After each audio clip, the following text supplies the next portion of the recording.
At this pace, Smokey will be our first two-time champion! Come on, Smokey! He's done it! 3 seconds left! Smokey Massacre! Kanzen Seiha! Complete victory!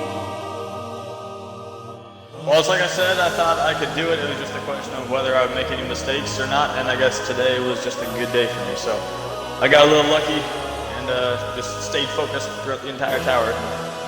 Now we're back. Ladies and gentlemen, give it up for your two-time champion, Smokey Massacre!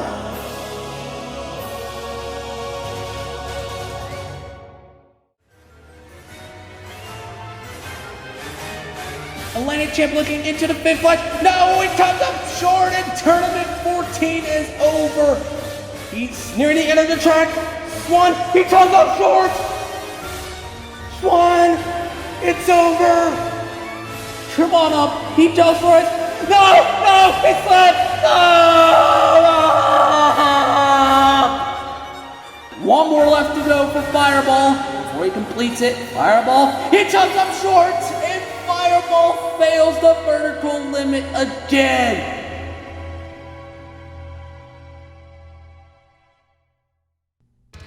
The new decade has arrived, and tonight, 100 competitors have arrived to take on the 18th tournament of Spartan Sasuke. These competitors come from all around the world, each with varying levels of skill. From newcomers and regulars to the top veterans and all-stars alike, such as SMOKEY Massacre, Hunter Unit 751, Double Ump, and many more.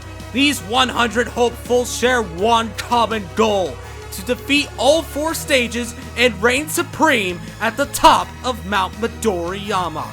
Does anyone have what it takes to bring down this monstrous course and become the first champion of the decade? Or will our competitors fall short for a 5th tournament in a row? Let's find out. This is the ultimate survival attack, Spartan Sasuke!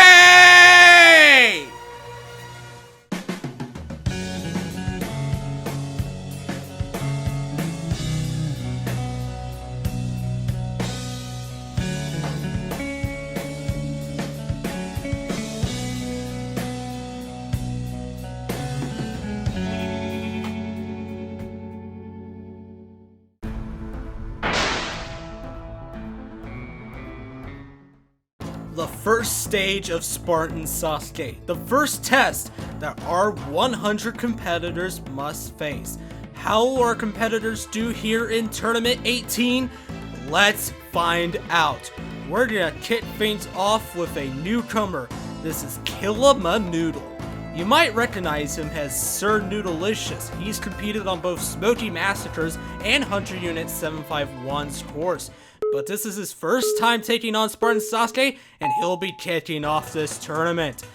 He's off into the first obstacle, the Solar Steps. Same as it was last time, hop across the 4 balls and reach the other side. Now for the Pokeball. Roll the ball down the track, and then jump into the Pokeball at the end there, which he's successfully done. Now we have a new obstacle, the TIE Fighter. 2 sets of window jumps. Jump from one window to another, and he's made it through. Now the Jumping Spider.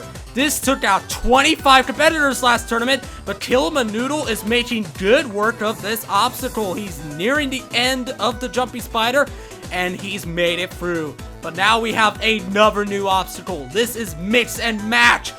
He's gonna go into the bouncer, into the golf ball, but no, he comes up short. And our first competitor out on Mix and Match, and a good way to begin the tournament. Next to take on the course, we have another newcomer. This is Alex Zombie 11. He's pretty dominant in the Roblox community. Let's see how he does here on Halo Jumping though. 90 seconds to complete 8 obstacles is a shorter time limit than what we had in the last tournament. But Alex Zombie making good work of the first obstacle, the Solar Steps, and now he'll be taking on the Pokeball. This ball roll it onto the 12.5-degree track, which he's rolling the ball pretty nicely. Could be going a little faster. He's only down to 63 seconds. This is not as lenient of a time limit as it was the last tournament. You want to make sure you're keeping up a good pace all throughout. But Alex making it count here. He's onto the jumping spider. We just saw Kill Manoodle complete this earlier. But Alex is gonna come up short, and he cannot get into the jumping spider. That is a shame. Alright, contestant number 3, we have Christmas Jabba. Even though Christmas was a month ago, but I digress. Christmas Jabba, he's going quickly through the first obstacle, a lot faster than Alex on me. He's gonna go straight into the Pokeball. This man's on a mission right now. And he's gonna reach the end of the second obstacle. How'll he do on the TIE Fighter, however? He's into the first window, going into the second, and he hits the front of the window. That's definitely not how to do it. You want to get a little more distance than that, and he did not. On now to Omega Apples with a Z at the end. I don't know why he needed that. And he's just gonna roll off the first ball of the Solar Steps, so pretty bad gamer tag anyways. Alright, next up, making his landmark 10th appearance on Spartan Sasuke, we have Mumbles Fogarty. Last tournament was a bit of a breakout for him, where he made it all the way to the jumping spider, which is very good for him considering that he usually fails the first obstacle. But let's see how he does here. He's making good work of the Solar Steps. Beat this last tournament. Should not be an issue for him if he can just get this dismount, which he does. He's into the Pokeball. He also beat this in the last tournament. He's taking a bit of time to line up for this. He did fail this a lot in practice, so obviously not too confident. There's our crowd watching on Mumbles as he rolls down the Pokeball. And he's gonna mount onto the Pokeball and reach the end of the obstacle. But how is he gonna handle the TIE Fighter? Oh, and he completely misses the first window. He did not have nearly enough side momentum. You definitely want to be looking off more to the side to reach those windows. Alright, next up, making his second appearance, we have Wiser Buckle. Last tournament made his debut, and now he returns as number 6 in the run order. Alright, he's hopping across the Solar Steps, looking to Earth, onto Earth, looking to shoot to Mars, and he's on to Mars and through the Solar Steps. Oh, I'm having trouble getting up to that platform. That's not really much of an obstacle, but oh wow, he's just gonna overshoot the Pokeball. Oh well, see you next tournament. Alright, time for our first fast forward. Lawful Juggler goes out on the Solar Steps. We had Monkey go out on the TIE Fighter. He tried to stick that first window, but was not able to do so. Night Striker couldn't quite get through the Solar Steps, as well as Hockey God, who turned out to be, you know, anything but a god. He probably should have stick more to Hockey. Electronics failed the TIE Fighter, and Christ, of course, turned out to be anything but that when he fell off into the water. Even walking on water wouldn't help you there, so anyways, on to Takato, making his 5th appearance on Spartan Sasuke. He's competed in every tournament here in Season 4. He made his debut back in Tournament 14. Let's see how he does today. He's never beaten the second obstacle before, so he's looking to set a personal best this tournament. However, he's taking a lot of time looking into that third ball of the Solar Steps. You kind of want to be going a little quicker than that, buddy. He's nearing the end of the obstacles, but he's already spent more than 20 seconds. This is what I was talking about with the time limit earlier. It's not nearly as lenient as it was last tournament, and he's stalling going into this Pokeball, but if he can just get through this, he will set himself a personal best. I don't think he's really too worried about getting through all the first stage, as opposed to just setting a personal best, which he's done. Takato has defeated the Pokeball, and now he'll be facing the TIE Fighter. Alright, how is he going to handle this obstacle?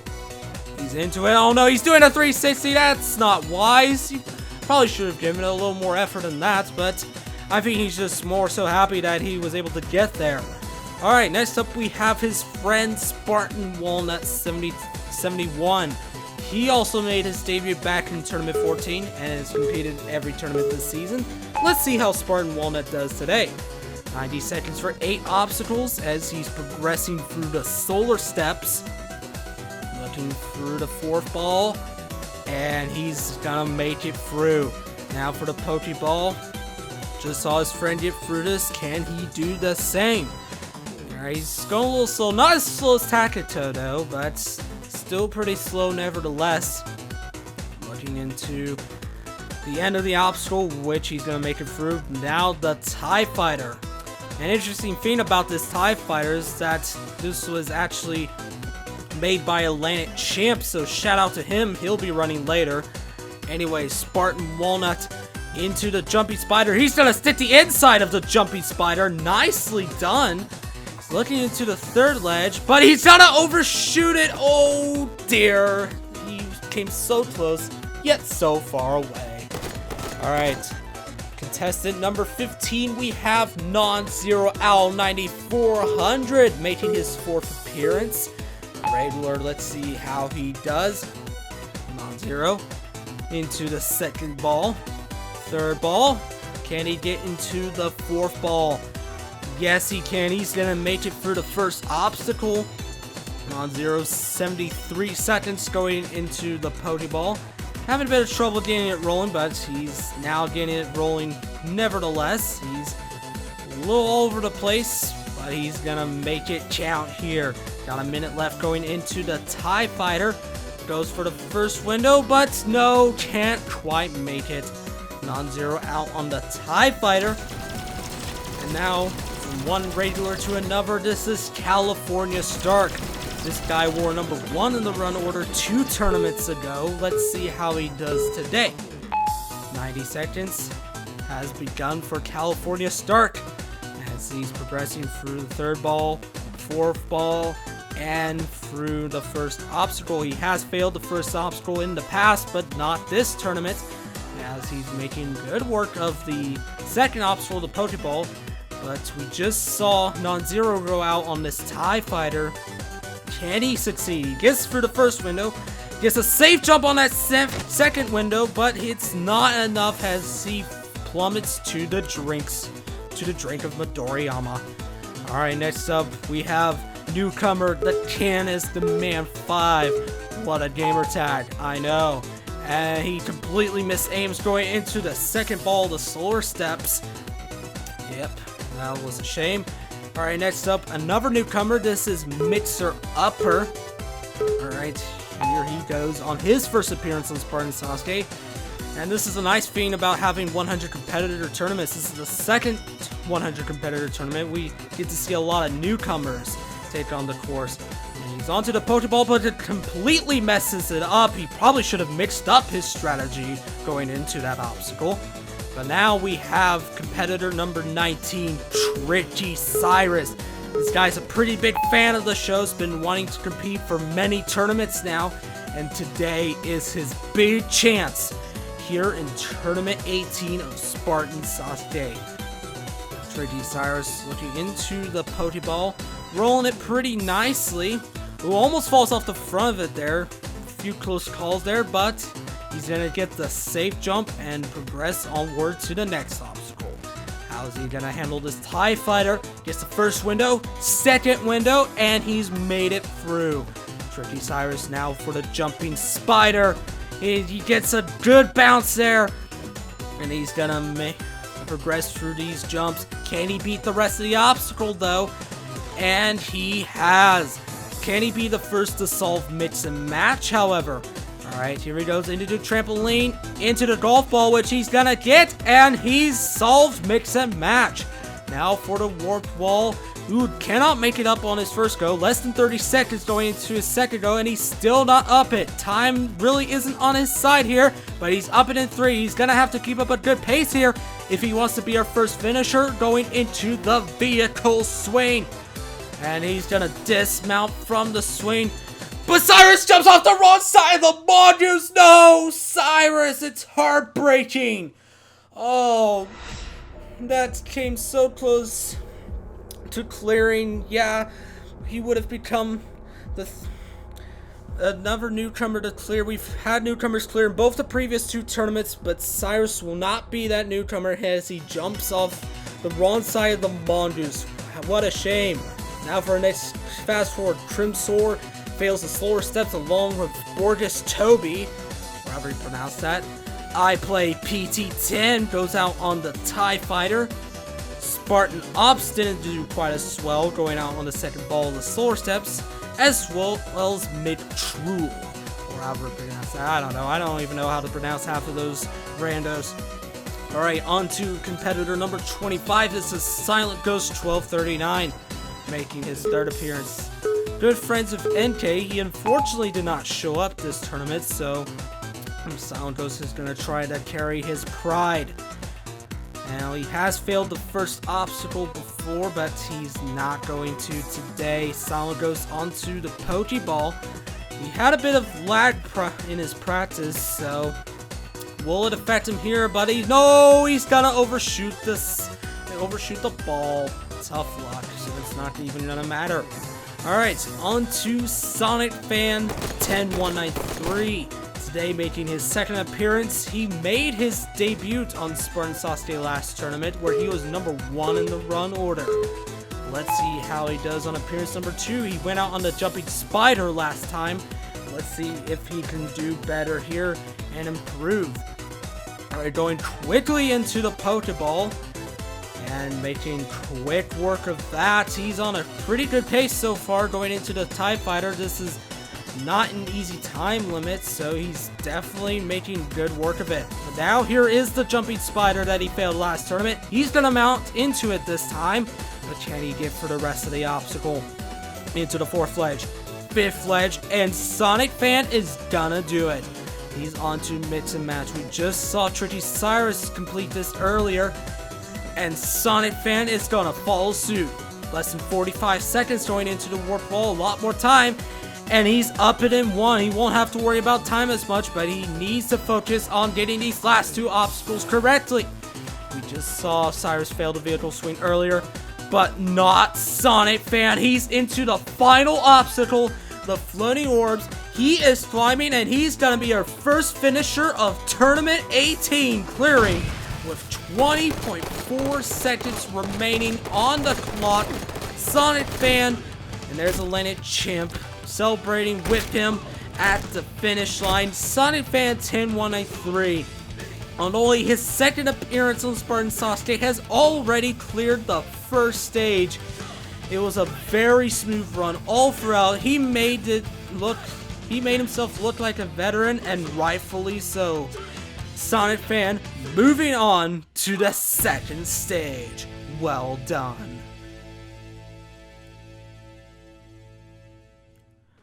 Alright, let's see if our next competitor, Hobo Solo 1, can follow up right there. And I'm just gonna stop right there, because I do not want to make that joke again like I did last tournament. That was a horrible joke I made both those previous 2 tournaments, and I'm refusing to make that joke again. So we're just gonna focus on his run as he's moving on to the Pokeball. He's gonna run right into it, much like Sonic Fan did earlier. Through the rest of the obstacle though? Yes, he can. Now for the TIE Fighter, going into the first window, second window, and Hobo Solo is through. Now for the Jumping Spider, gets the jump and barely gets into it. He barely gets into the Jumping Spider, into the 3rd ledge. 4th ledge, who barely gets into that as well. And he's gonna beat it. On now to mix and match. Through the pallet, soccer ball, he's gonna pause right there. Oh, but doesn't get a good bounce. He didn't quite have enough momentum there to make it to the golf ball, and he paid the price. On to competitor number 28 now. We have Dawning Parrot 52, who's also gonna run off the first ball. Fails the first jump, how typical. Alright, next up is 6 Tangent 91. Now, I don't know if it's just me, or does this gamer tag just seem familiar? Even though this is his first appearance on Spartan Sasuke, you just have that feeling like you've seen this gamer tag before, and you just don't know why. But here he is, taking on Spartan Sasuke for his first time. Oh, but he's gonna fail to reach Earth, and 6 Tangent out on the slower steps. Alright, next up, another big fan of the show, we have Drew TV37 making his debut, part of the Christmas crowd. This tournament was hosted around the Christmas holiday. Let's see how Drew TV does here on his first appearance. Oh, he's also gonna fail to reach Earth, much like 6 Tangent. What a shame. Our next competitors didn't fare much better. Lord Moldy Pot and Awesome Kid 1206 failed the Solar Steps. And then following him, we had Carlos RCV failed the Pokeball with 117 at the end of this gamer tag. How typical. And then we have Anonymous Aminal failed the Solar Steps, as well as Della 1138. And Master Chef, who's for some reason is wearing green armor as opposed to his mudshot. And now we have newcomer United Diora II. How will he do on his debut here in Spartan Sasuke? Shooting that saw and going ring around the rosy on the start platform. But enough of that, it's time for his run as he progresses into the Tournament 18 course. Alright, he's going to do a little safe jump there on that third ball. Didn't really need to do that, and he's punching the pole. Again, not necessary, but whatever you gotta do to beat the obstacle. And I was just saying that as he walks off the freaking platform. That's a shame. Alright, next up we have Wheels of Steel. Pretty cool gamer tag if you ask me. Let's see if his run can live up to that gamer tag though. You'll have 90 seconds to complete 8 obstacles, and oh, not at all! He's gonna come up short of that first ball. Yeah, you might as well change your gamer tag to Wheels of Failure. Alright, next up we have Vanilla Tacos 575. Now I can't tell whether that sounds really delicious or really gross. We'll let the run decide that. Alright, maybe did work with the Solar Steps so far, so it's slightly tolerable taste as he beats the Solar Steps. Can he get through the Pokeball though? He's gonna do a jump there, but no, it backfires. He fell off the front of the ball, and those are some soggy tacos for sure.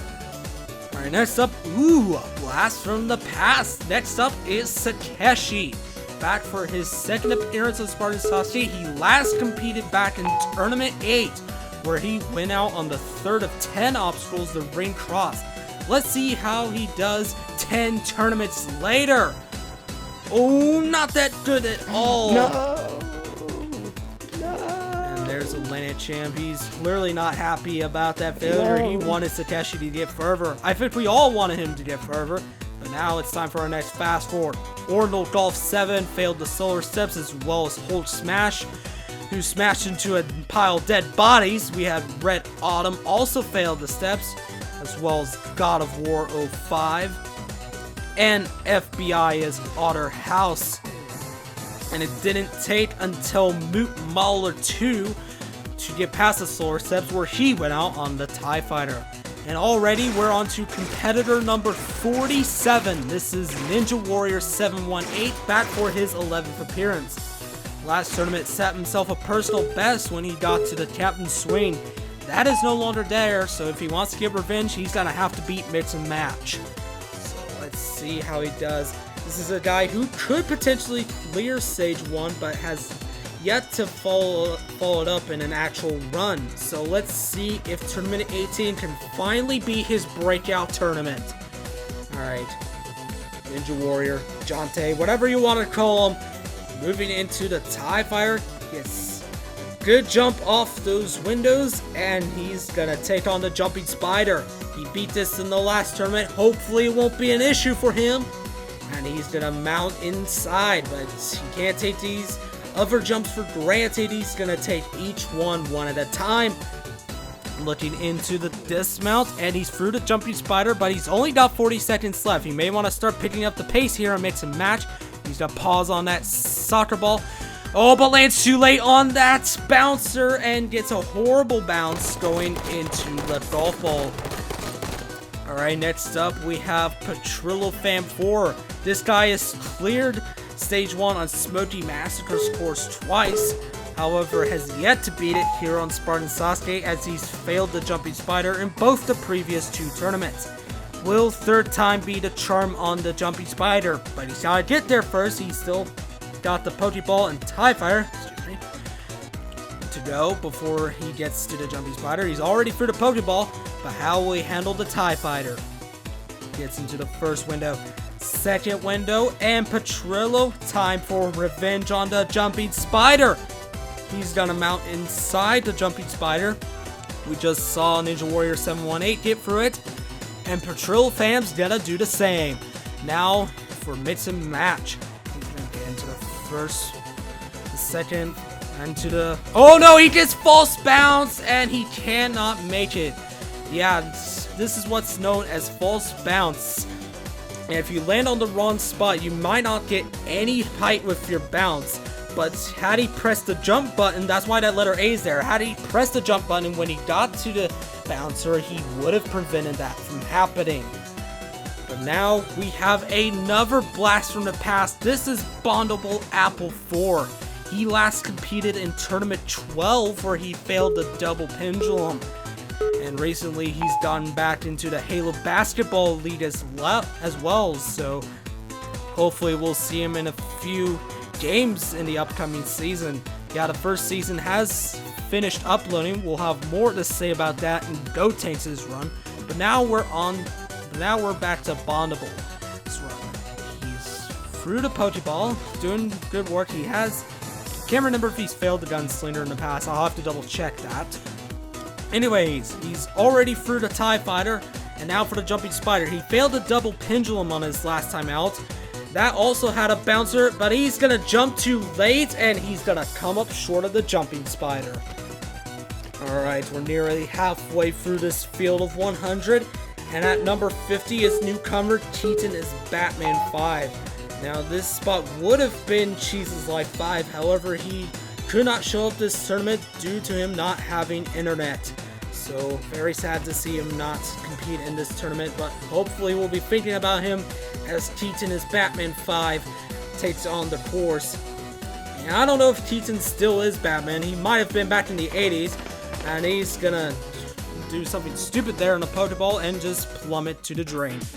And now we're halfway through this field of 100, and so far only one person has completed the first stage. On to the second half now, beginning with Ibilo117, a newcomer. Let's see how he does. 90 seconds for 8 obstacles. We got new music. Well, actually not new music. This is the old music. New music was for the first 50 competitors, but we're bringing back the old music for number 51 for 80. But enough talk about music. Let's talk about him as he's about to take on the Pokeball. Oh, he's letting that ball get away, and he's gonna touch the track, which has resulted in disqualification. Bad luck to Ibilo117. Now for our next fast forward war, a bit of lag there as he fails. 15 Pluto tried to catch up to the Pokeball, but failed to do so, and he cheated as well. We had this Spanish guy fail the Solar Steps, and then Ramboder failed the first jump, but the Steve Lion got one jump further. Alright, next up we have the Quad Squad. This is formed of 4 different competitors, and Emerald Dragon is the first of those 4 competitors to go. He made his debut back in Tournament 15 and has competed in every tournament since. Let's see how Emerald Dragon does today. Reigning from the United Kingdom, he's onto the Pokeball, taking his time here, does not want to rush the Pokeball.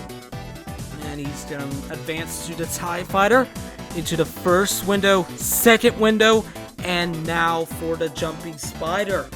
How will he do here? Oh, he might have jumped a little early, and he did! Emerald Dragon is out. Bad luck. Alright, next member of the Quad Squad, Score Bunny Rots 8, the female member of the Quad Squad.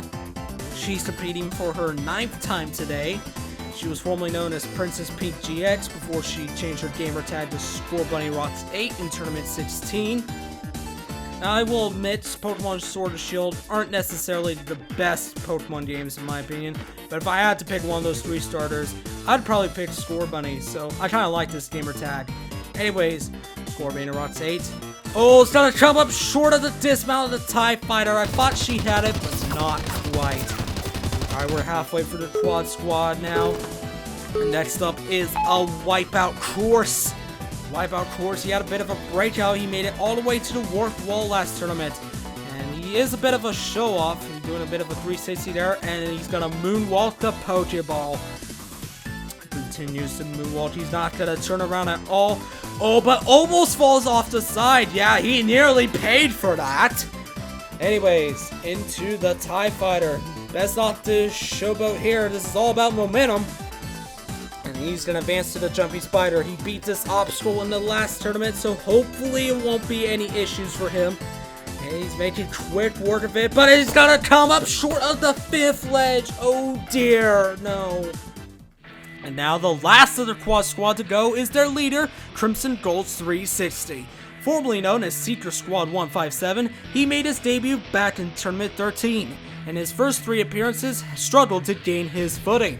However, going into Tournament 16, he formed the quad squad to train and hone his skills with his friends, and at the time would set a personal best before exceeding that in the last tournament, where he cleared stage 1 for his first time. But unfortunately, the victory was short-lived as he became the first competitor in the history of Spartan Sasuke to fail the first obstacle of stage 2. So now the question is, can he prove that his last time out wasn't a fluke and clear again here in Tournament 18? We're about to find out. He's off into the solar steps and making quick work so far, quickly into the Pokeball. This guy, a man on a mission, he wants to get back to stage 2, you know, put up a decent run again. Definitely doesn't want to prove his last run was a fluke. Anyways, he's into the Jumping Spider. We just saw Wipeout course go out here, so let's see if Crimson Gulch can get through it. Crimson, he's gonna take a little more time going down, a little bit of lag going there on that dismount, but he's gonna face off mix and match. He's on a pretty good pace so far, still 48 seconds as he completes mix and match. Now for the warp wall, he struggled with this in the past, and he's not gonna be able to get up it on his first go, but will do so on the second. Onto the vehicle swing. You timed up on this 2 tournaments ago. Oh no, but he's stuck on the pendulum, and Crimson Gulch has failed the vehicle swing. He's not gonna get back to stage 2. Let's see what went wrong here. He got onto the vehicle swing, but when he tried to set himself up for the dismount, he got caught on that little pole in the middle and stopped all his momentum, and he had nowhere to go but down. That is a shame to see Crimson Gulch go out on stage 1. And our next few competitors didn't fare much better. SMH Lags failed the TIE Fighter, as well as Maximus, as well as Arcane Ronin. All 3 of those guys going out on the TIE Fighter. But Kai S117, we're back to Solar Steps, fails, as well as Ivan Rowe 0102. And Angry Little Pest broke those Solar Steps failures by getting to the TIE Fighter. Alright, next up we have Snake Eyes, followed by a whole bunch of random numbers. If anyone knows what those numbers mean, you know, feel free to let me know. But enough of that, he's already out, so might as well take that back. Anyways, competitor number 68. This is Mr. Sasuke Yamada. He competed in the last tournament where he was number 95 in the run order. There were a couple guys in the last tournament that did not compete, so he filled in for one of those 2 competitors and got all the way to the warped wall before timing up. Let's see if he can do as well here in Tournament 18. Mr. Sasuke Yamada. Yamada, of course, being a Sasuke All-Star. Let's see if this guy is All-Star material here on his second appearance, but he's going pretty slow at the moment, so not quite at an All-Star's pace yet. But he's gonna take on the Jumping Spider. He beat this last tournament. Let's see if he can do it again, which he's going to. He's gonna still take his time. He's only down to 45 seconds. He's definitely gonna want to pick up the pace here if he's gonna want to have enough time to clear, and especially get revenge on the warped wall. He hesitates going into the mix and match. He's gonna back up. He's gonna have to run up again, but he's only down to 30 seconds. Time is not on his side. for Mr. Sasuke Yamada. He's onto the warp wall. He's gonna have to get up it here in one, which no, he hasn't. He needed to get up that in one if he wanted to have a chance to clear the rest of the stage with enough time. But he's down to 10 seconds. The klaxon sounds that he still cannot get up the warp wall. And he's shooting at the warp wall. He knows he's doomed. And that is a time up. Mr. Sasuke Yamada out of time on the warp wall again as he beats it when time has already expired. What a shame. And now, number 69 in the run order, the great, almighty Wombo Combo for 2069, coming at you with the 69th run of Tournament 18 of Spartan Sasuke. And he's into the third ball, going straight into the fourth ball, and he fails! Where was he at? Where was he at? Oh, dear. Alright. From one MLG tag to another, next up we have a Halo 3 is King.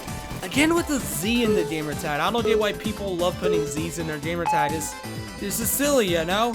And with the O's at the beginning and end, like, why do people do it? Just why? Why? Anyways, let's not worry about that. Let's worry about how he just failed to dismount the solar steps. That was horrible. Anyways, on to a familiar face. Next up is Demigods, back for his 5th appearance on Spartan Sasuke. He is a regular. However, last time I believe he went out on the first obstacle, the solar steps, but he's making quick work of it here and obliterates that first obstacle. Not a good crowd following him as he goes into the Pokeball. He has failed the Gunslinger in the past, back when he was in Tournament 12. That's when he made his debut, of course. Demigods looking into the TIE Fighter. Can he get through this obstacle? Oh no, he doesn't! What happened? I missed that. I missed that. What did he do? I don't think He just ran into the wall. He hit the... he just Don't jump up. on the slouch screen. Well, that was a rather embarrassing failure. Let's see if Killer the Man can do better. However, this guy has had a bit of bad luck recently. In both of the previous 2 tournaments, has failed the first obstacle. Let's see if Killer the Man can make it 3rd time's the charm here on the first obstacle, which he's into the 4th ball, and he's definitely going to do it. Killer the Man into the Pokeball. This guy has come close to clearing stage 1 in the past, but has not been able to do so. Can that change here today on his 11th appearance? We shall find out as he progresses into the TIE Fighter. Making good work of that. Less than a minute going into the Jumping Spider.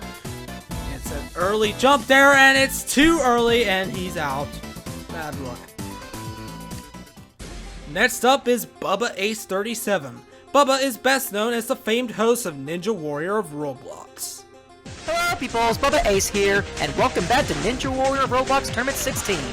Today, Bubba Ace is making his landmark 10th appearance here on Spartan Sasuke. Although he is yet to clear stage 1, 2 tournaments ago, he would set a personal best by reaching the Jumping Spider. And it would tie his PB in the last tournament. But now, on his 10th appearance, can he go further and possibly clear stage 1 for his first time? It'd be really nice to see the host of Ninja Warrior of Roblox be able to clear Spartan Sasuke. And this would be a good tournament to do so here on the 10th appearance. Let's see if he can do it again here. Bubba into the Pokeball nicely for the first obstacle. Can he do the Pokeball? He has failed the Gunslinger in the past, but hopefully this won't be an issue for him as he's gonna defeat that obstacle. Nicely done, Bubba. Now for the TIE Fighter. Taking his time down to a minute as he progresses through the TIE Fighter. But now the Jumping Spider will 3rd time be the charm. Bubba, he's gonna get into it, and that's the personal best. Looking into his 2nd jump, but no, it's only a personal best by 1 jump. He immediately fails the next jump. Bad luck. Alright, next up we have his friend Crown Ferret 19. He is known as Irish 1200 back in the days of Halo Reach, and today he's making his 5th appearance on Spartan Sasuke. last tournament, he suffered a heartbreaker when he failed to mount into the final obstacle of Stage 1, the floating Orbs. Can Crown Ferret break through and get his first clear today, though? Crown Ferret into the Pokeball. And he's making good work of that. And now for the TIE Fighter. Looks into the first window. Second window, he was a little worried about this obstacle, but he's gonna make it count. Now for the Jumping Spider, we just saw Bubba Ace go out here. He's gonna get good timing here, and he's gonna get the second jump, avenges Bubba's failure. Near the end of the Jumping Spider, he's only down to 43 seconds. Might want to pick up the pace here on Mix and Match. Take his time here, going into the pallet, but ooh, that's a bad jump going into that soccer ball, and it's gonna cost him.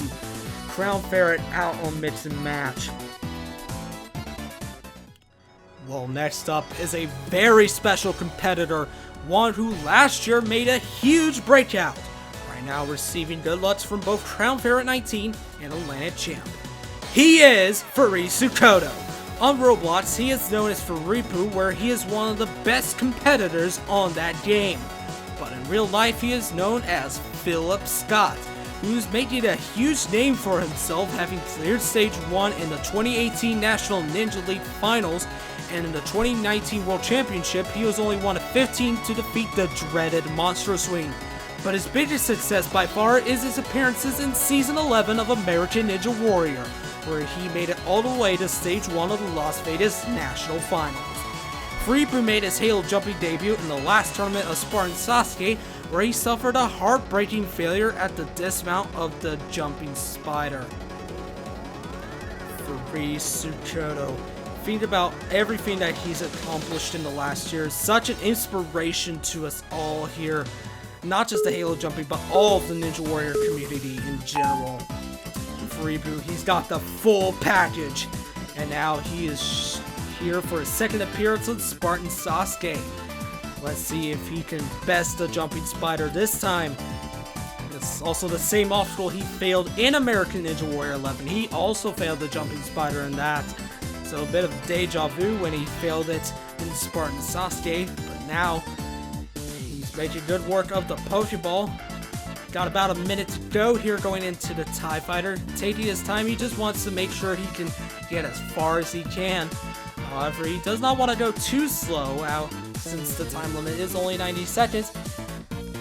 Alright, he's into the Jumping Spider again. Can he get revenge for Ripu? Looking into the third ledge, gets it.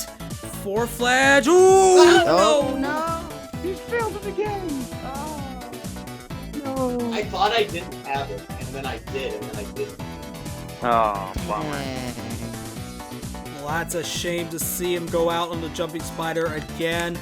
The next fast forward, Little Rhino fails the Solar Steps.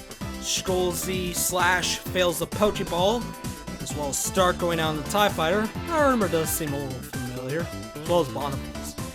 Retro Redux fails the Solar Steps.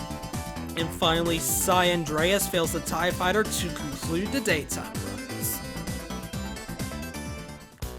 And now the sun begins to set here upon Mount Midoriyama with 20 runs left to go on the first stage. Next up is the regular Z-Master. Last tournament, Z-Master was Spartan Sasuke's first ever number 51, and he managed to defeat the Jumping Spider in that tournament and went out on the Captain's Swing. So this is another guy who could potentially clear Stage 1 for his first time this tournament, but can he do so? Z-Master, his 90 seconds is off, and he's nicely progressing through the Solar Steps and into the Pokeball. He defeated this last tournament. Shouldn't be an issue for him. However, he's having a bit of trouble rolling the ball onto the track. That's gonna cost him a bit of time. And for 90 seconds, that's not gonna help you out. But how is he going to handle the TIE Fighter? This is a new obstacle. Alright, but he's doing pretty nicely so far. And he's gonna take on the Jumping Spider. He beat this last tournament. Hopefully it won't be an issue. Alright, he's into the third ledge. We saw Furipu go out on this earlier, but not Z-Master. down to 40 seconds as he's on to mix and match. If he wants revenge, he's gonna have to beat this obstacle right here, which he's gonna do so. But only 30 seconds left going into the warp wall. He's gonna need to get up in here early, which he does. Z-Master end up a chance here, but he's gonna have to keep up a good pace here going into the vehicle swing. He's into it. Ooh, gets a little caught up there. Oh no, he's in trouble. And Z-Master, no, he's out on the vehicle swing. No, Z-Master, he came so close, but he kind of had a bit of a bad mount. He kind of hit that pole in the middle early and was not able to drive around it and just fell right off, kind of like Koops and Gulch earlier. Alright, next up, Soul Reaper 1025, back for his second appearance in Spartan Sasuke. He competed 2 tournaments ago where he went out on the Jumping Spider. He missed the last tournament, but now returns for Tournament 18. Let's see how Soul does. Soul Reaper doing nicely so far as he heads into the Pokeball. Alright. Just going a little quicker on this compared to Z-Master. That's definitely going to help him on time. And he's going to head into the TIE Fighter, gets the first window, second window, and he's going to make it through. Now for the Jumping Spider where he failed 2 tournaments ago, and he's going to mount into it.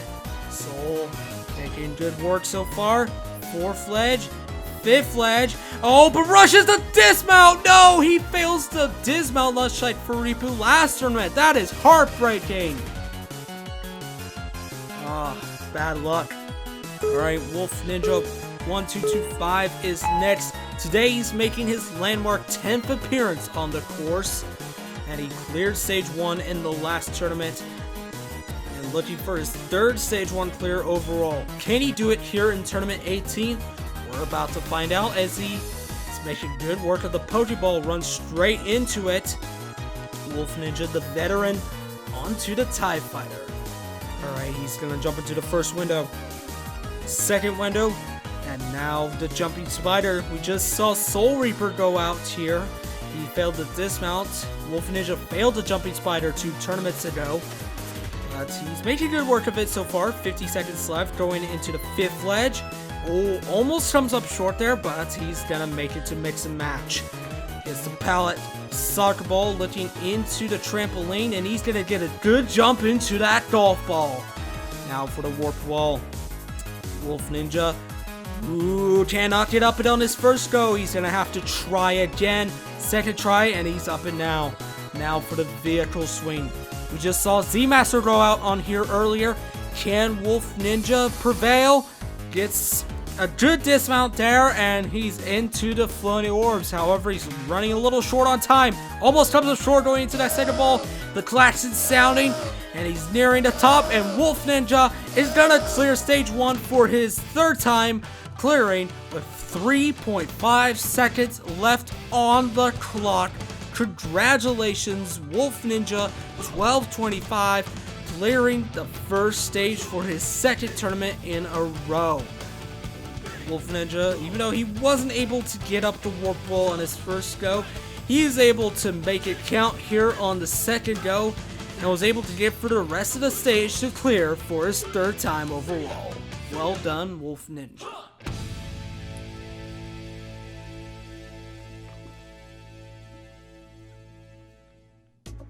Alright, time for our next fast forward. Fuzzy Fish goes out on the solar steps, followed by HXZ, I think that's CZ, sorry.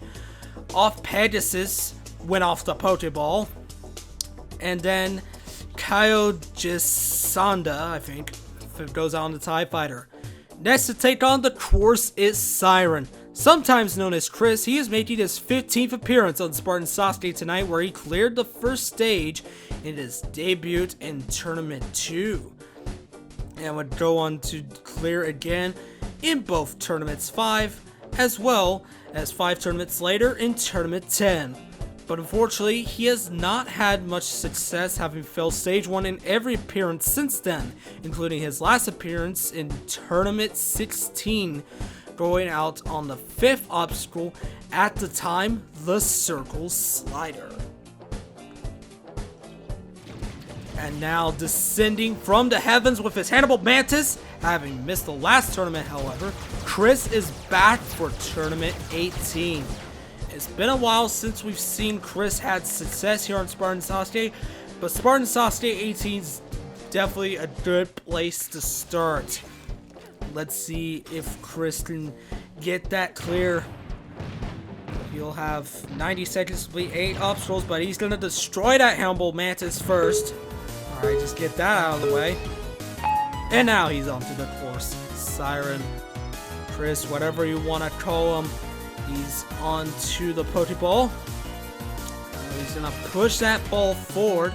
A bit of a different strategy compared to what everyone's been doing so far. But Siren makes it work here going into the TIE Fighter. Gets the first window, second window, and he's through into the TIE Fighter. He has failed this back when it was in Season 2, but he's gonna get through it here if he could just get these last 2 jumps. Who almost rushed that dismount there, but he still gets enough distance. Heading into mix and match. He failed the circle slider 2 tournaments ago.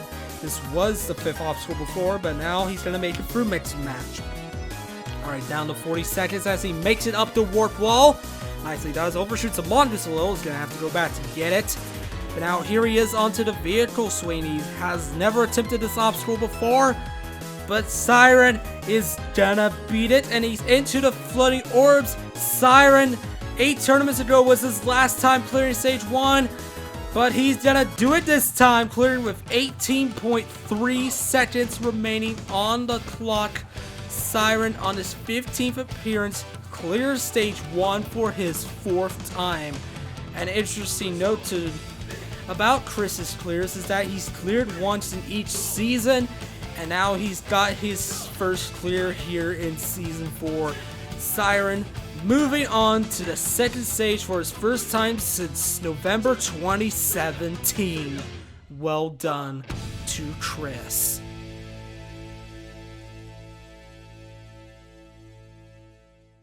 Man, it feels phenomenal. It only took me about 2 years, but 2 years worth of practicing right then and there. I gotta skip every other tournament, so I feel better on the next one, you know? And it worked out well. Up next is the veteran Could Be Better. Otherwise known as Phil, he is the Grand Champion of Aborigines Warrior, having achieved total victory in its 19th tournament, where he was crowned the title, The Guy. Today, Phil is making his 12th appearance here on Spartan Sasuke, and like on Abs, he has had a lot of success here as well, clearing stage 1 4 times, including his stage 3 appearance in tournament 11, and the last appearance in tournament 16, where he went out on the double salmon ladder on stage 2.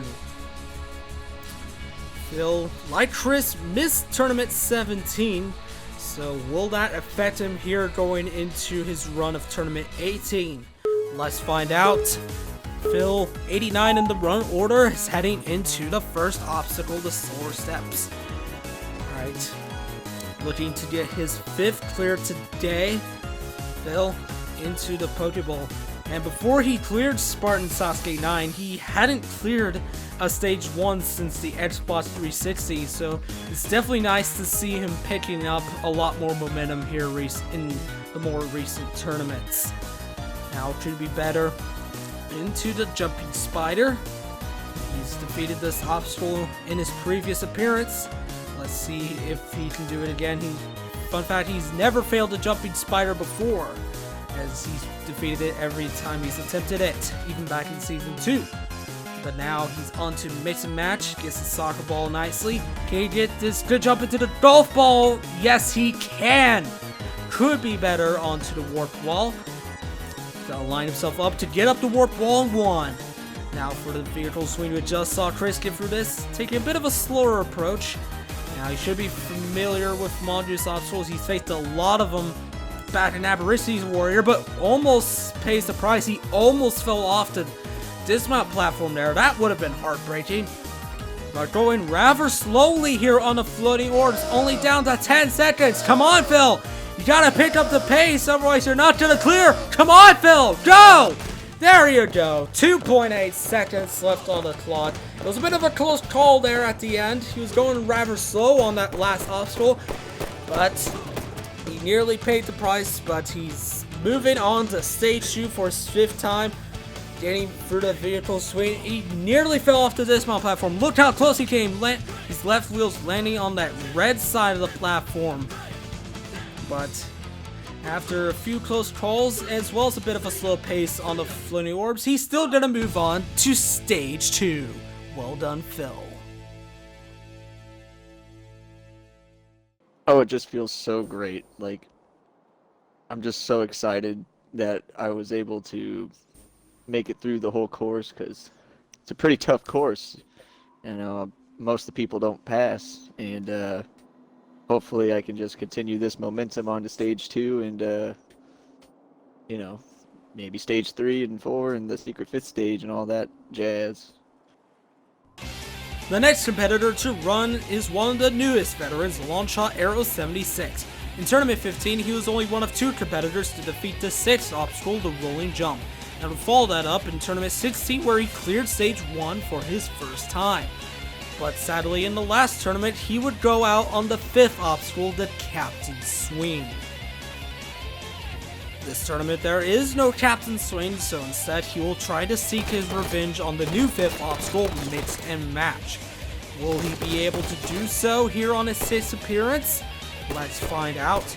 Longshot Arrow, the British Roblox kid, making his way onto the Tournament 18 course. Last run sunset before we dim the lights. Longshot making good work of the solar steps, not at the quickest pace, but it's going quickly into the Pokeball though. Bit of a risky approach, but it's gonna make it pay off. Alright, heading into the TIE Fighter, into the first window, second window, and Longshot heading into the Jumping Spider. He's never failed this before. Hopefully it won't be an issue for him. He's gonna go straight into the second ledge though. Heiki showing no mercy here on the Jumping Spider. And now he's going to attempt Mix and Match. He failed this position last tournament. Not necessarily this obstacle, but the position.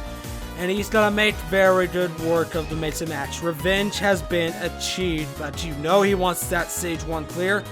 And he's all ready for the warp wall. He's gonna need to get through this vehicle swing though. We've seen a few people already go out on this obstacle. Not Longshot. He's makes it through. But Mongoose didn't, but he made it through. Oh, doesn't get up to that second ball on the floating orbs. Able to recover though. And Longshot, he's gonna do it again. 11.1 seconds for Longshot Arrow 76 as he clears stage 1 for his 2nd time on Spartan Sasuke. Well done to Longshot Arrow 76.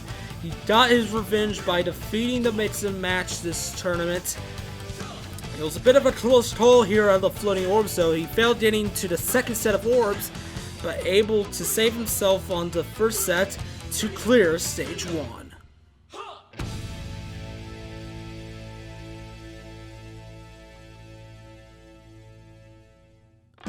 Before we move on, let's look at this tournament Spartan Slayer. The honor of this tournament goes to the Solar Steps. And oh boy, it was a doozy.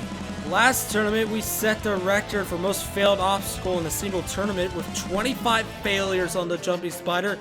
But this tournament, that record has been shattered with 38 failures so far on the Solar Steps. We still have 10 competitors left to take on the first stage, and we could still see that number rise.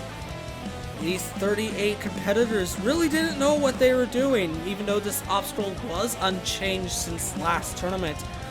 I think it's just the group of competitors just weren't quite as prepared into these Solar Steps. I don't know.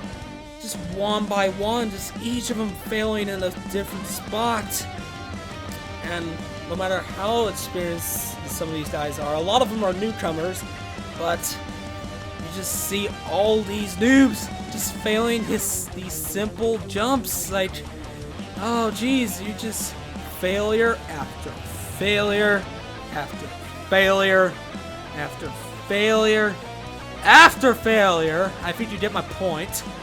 Oh jeez, so many fails on the steps. This is embarrassing. Utterly embarrassing, I say. These 38 competitors did not do very good here in Spartan Sasuke. All 38 of them failing the solar steps. And now the lights have been dimmed as it is nighttime here at Mount Midoriyama for the final 10 runs. Next to take on the course is the veteran Snoz. Today he's making his staggering 16th appearance on Spartan Sasuke, tied third most appearances with Alpha Puma, who has retired in Tournament 16. Snoz looking for revenge here on the slower steps. He did fail this last tournament. Let's see if he can get his revenge though. Snoz is gonna do so, but you know he wants to get further. Last time he cleared stage 1 was all the way back in Tournament 3, so it's been a while since Snoz has done good here on the course, but he's gonna try to do something here to change that in Tournament 18 as he progresses to the TIE Fighter. Snoz gets into the first window, second window, bit of a weird technique, but it does not pay off. Snoz is out on the TIE Fighter. The third obstacle didn't really do too much better. He had a bit of a weird approach here on the TIE Fighter. He did not turn around to face the dismount and he couldn't quite get enough momentum. What a shame. Yeah, you know, I definitely have been wanting to clear stage 1. I think this could be the one where I do it. Just have to go out and give it my best try. The next competitor to take on the course this tournament is Gotenks. He is the commissioner of the Halo Basketball League, and recently his team, the Shooting Stars, were crowned the champions of the inaugural season. Outside of basketball, Gotenks is one of the top Halo jumpers, having reached the final stage on Halo Ninja Warrior 3 times, a record that still holds on that course today. But sadly, he has not had quite that same success here on Spartan Sasuke, and 11 previous attempts has failed to complete stage 1 each time.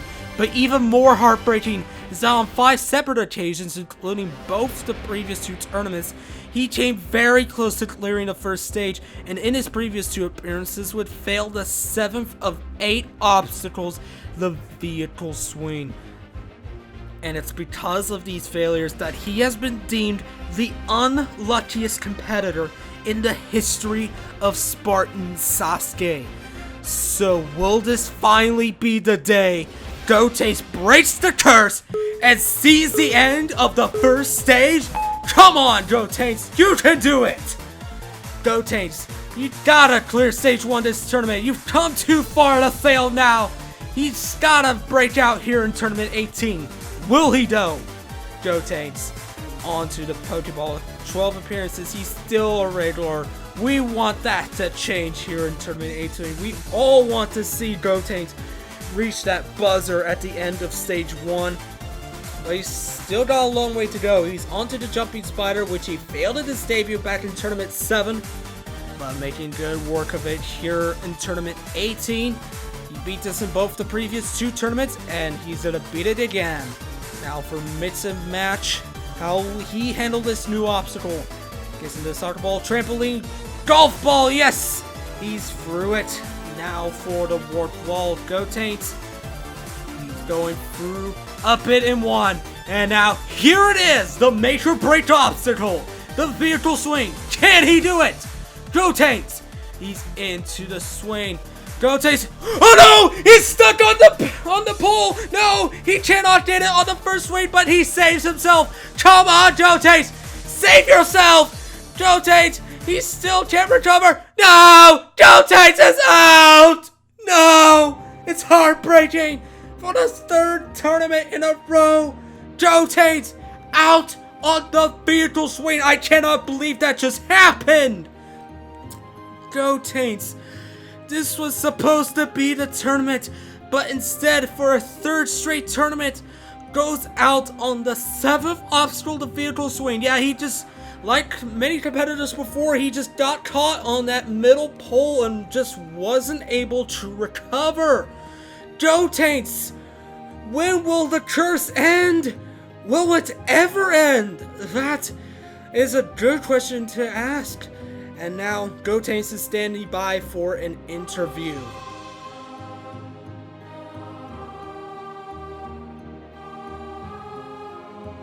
I'm not quite sure. I felt pretty good going into it. I lined it up, and then when I tried to go around the pendulum, I just, for some reason, got caught up on it, and I couldn't go around to make the transfer. I guess I just don't seem to have great luck with vehicle obstacles.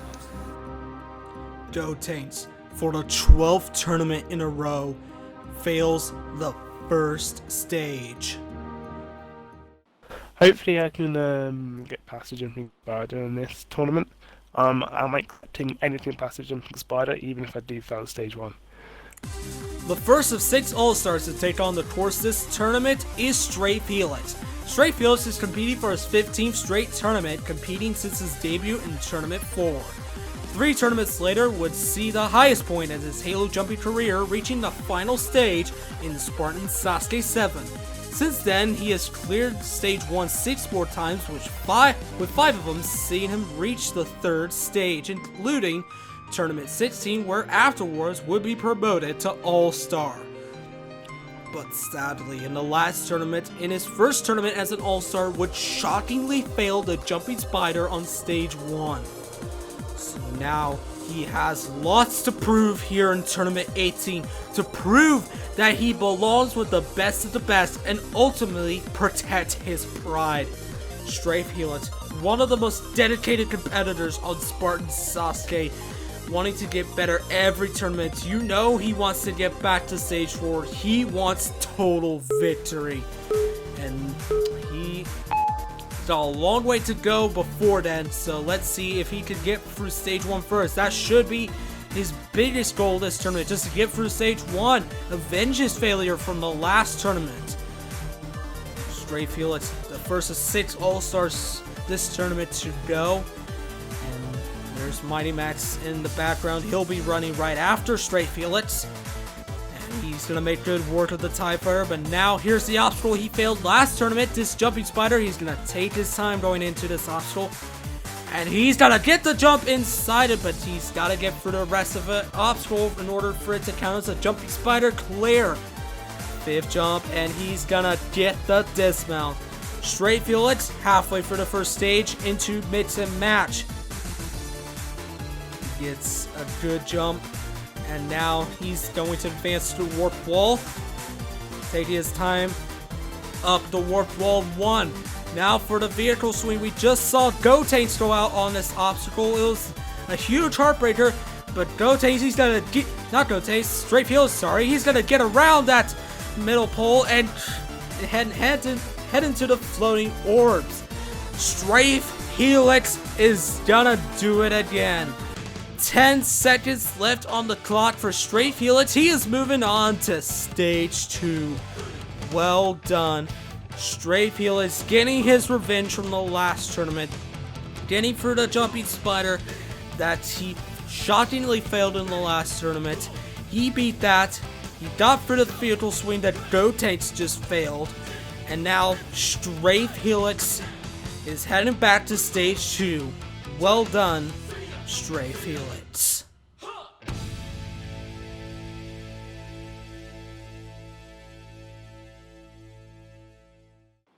I feel confident because the stage is just not that much different from the last tournament, and I hope I can do better than I did last time, because I just want to break out. Making his 12th consecutive appearance on Spartan Sasuke is the veteran Mighty Max 80. He made his debut in Tournament 7, where he wore number 1 in the run order and would get all the way to the flying chute. His first success came in Tournament 11, where he cleared stage 1 for his first time, and would go on to clear it again 4 more times.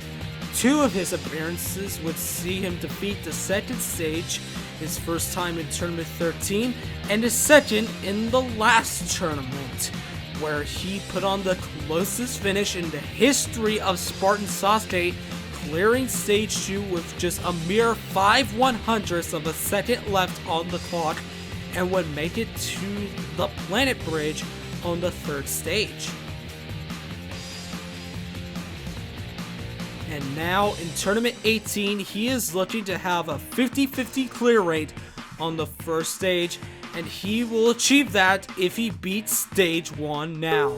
So let's see if he can do it. Mighty Max, 90 seconds for 8 obstacles. He's progressing through the solar steps nicely. Quick pace as well. Mighty Max looking to get his 3rd clear in a row. Mighty Max has quickly risen to be one of the top veterans here on Spartan Sasuke, and he's looking to continue to prove that here in Tournament 18 of Spartan Sasuke as he progresses to the Jumping Spider. He has failed this back in Tournament 8 though, however that was many tournaments ago, so hopefully he won't have to worry about that if he can just get through these last 2 jumps, which almost comes up short of that 5th one, but he's gonna make it count. On to mixing match, gets into the soccer ball, trampoline, golf ball, that's the important one, and he's through mix and match. Right into the warp wall.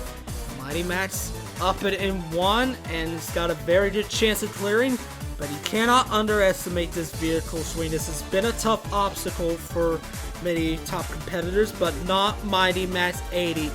He is about to clear stage 1 again if he could just get these few crouch jumps on the floating orbs. Do a safe jump there on the 4th set, 5th set, 6th set, and he's gonna do it with 11.4 seconds remaining on the clock.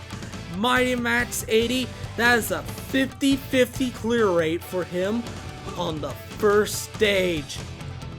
Well done to Mighty Max 80. He had a very smooth run all throughout, proving to be one of Spartan Sasuke's top veterans.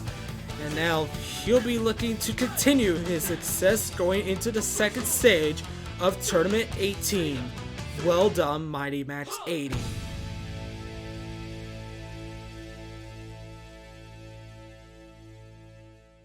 About this TIE Fighter, it's one of my favorite obstacles I've created.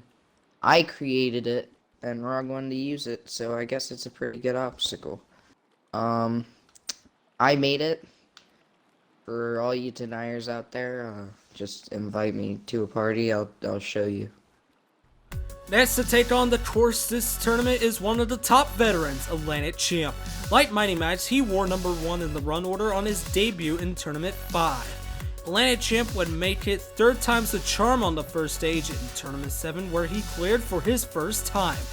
His next success wouldn't come until Tournament 13, and in the tournament following, he would have his best tournament yet, where he became the only competitor to clear the 2nd stage as the last man standing, and would go on to reach the Lunatic Cliffhanger on the 3rd stage, where he would also fail it in the last tournament. Atlantic Champ has quickly risen to be one of the top competitors this season. In this tournament, he is looking to make some big moves as he sets out to achieve his next goal of becoming an all-star. And this tournament will mark the beginning of his all-star quest as he advances to the Pokeball. Whoa, jeez! As I was just talking about, Atlantic Champ making a huge move there on the Pokeball. Atlantic Champ navigating through his own obstacle, the TIE Fighter. Man, that was a crazy move that he pulled off on the Pokeball. Yeah, he said he was going to make big moves and he was not lying.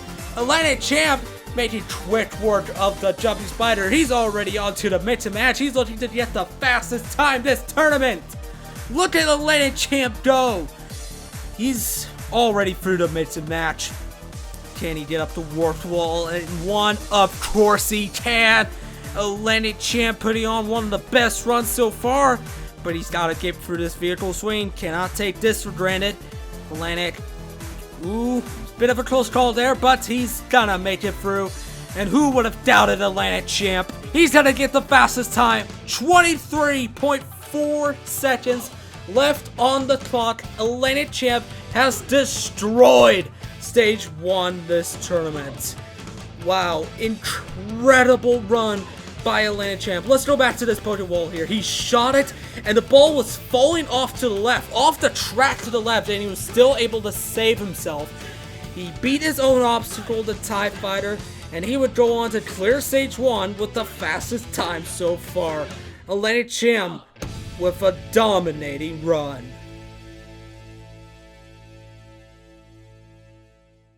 I'm feeling something. I can't tell if I'm confident or not confident going into this. It's just weird, I guess. Like I haven't really jumped very much lately, but practicing here, I think I've done pretty solid. So I'd say I have a decent chance of clearing. The next All-Star to run is Flamiosaurus, formerly known as Flame Vortex 03. Flame is one of only a handful of people left who have made their debut in Tournament 1. After 13 appearances, he has risen to become one of the most consistent competitors on this course, and it's this consistency on top of achieving first place in Tournament 12 that he would become an All-Star in T13. However, one of his biggest weaknesses is that he's yet to beat a Cliffhanger, and in the previous 2 tournaments, he would go out on the Lunatic Cliffhanger. But the Cliffhanger is a long way away. Firstly, he must beat Stage 1, where if he clears it in this tournament, it will be his 10th time doing so.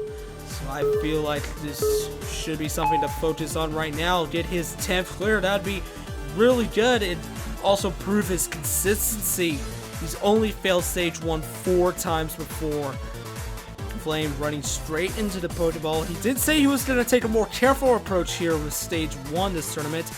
As you remember, last tournament he tied the fastest time with SMOKEY Massacre on Stage 1, so he's probably going to take it a little slower here in Tournament 18. Make sure he can get each jump just right, considering that he has been on a bit of a hiatus from jumping. So that could also affect him here in Tournament 18. But making good work of the first half of the course, let's see if he can do so here in the second. He's on to Missing Match, got a good crowd following him as well. Flame, 40 seconds left as he heads into the warped wall. Can he get up this in one? Barely, but he's going to. Now for the vehicle swing, he's never failed this before. Come on, Flame. And there's another Mongoose at the end there, don't know why that's there. But you shouldn't be worried about that. As he's onto the floating orbs, and Flame making good work of this final obstacle, and he's gonna make it to the top with 13.8 seconds left on the clock, and there's Double Ump celebrating at the top with him. Double Ump will be, of course, running later, but Flamiosaurus has cleared Stage 1 for his 10th time here on Spartan Sasuke. Well done to Flamiosaurus. Getting through each of these jumps, and Flamiosaurus will be moving on to the second stage's tournament. Well done.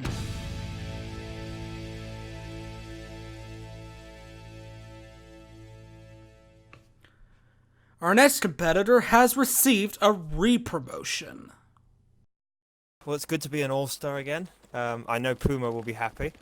In terms of myself, last tournament was an interesting one because my goal was just to get back to Stage 2, and I ended up getting all the way to Stage 3 and then doing obviously very well compared to most of the competition. But I guess that will bring with it a bit of expectation. But for me personally, I'm just focusing on getting back to Stage 2. Re-promoted to All-Star is the host of Ninja Warrior of Halo, Hunter Unit 751. Hunter made his debut in Tournament 1, where he would go on to clear the first stage 5 tournaments in a row, including his personal best in Tournament 4.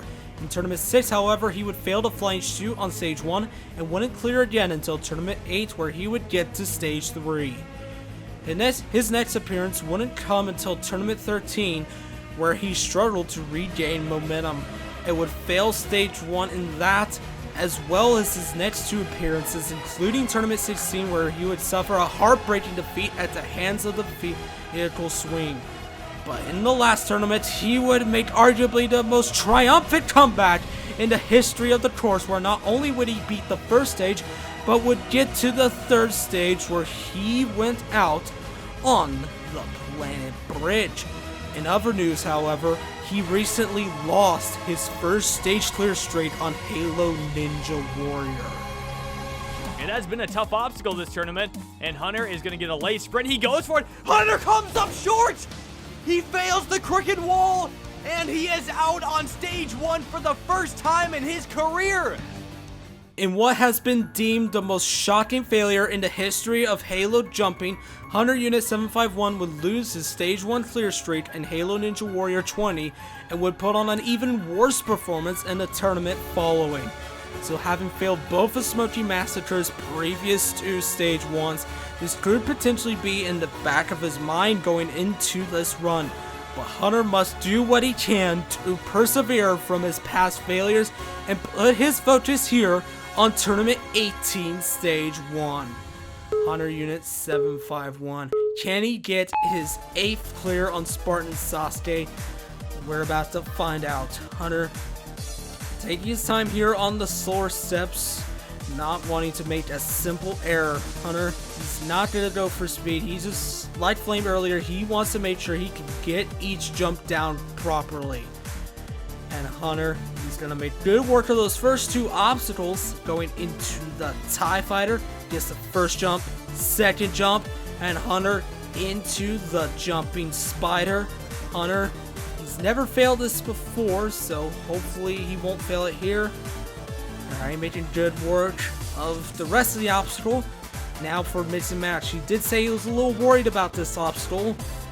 As it is a new obstacle, it can be pretty tricky, but he's gonna make it through. Hunter Unit 751 into the warped wall. Hunter up it in 1, but now the vehicle swing. This is where he failed 2 tournaments ago. Hopefully he won't fail again. His strategy is a little risky here on this dismount. He doesn't jump off the mongoose, and he's gonna stick the landing. Hunter, 20 seconds left going into the floating orbs, and Hunter Unit 751 is gonna do it. He's gonna get his 8th Stage 1 clear. Yeah. Nice. I'm going I backwards. did think a little of like, oh, shall I go backwards? And I thought, or shall I play it safe? Like, nah, let's go backwards. That was a lovely run.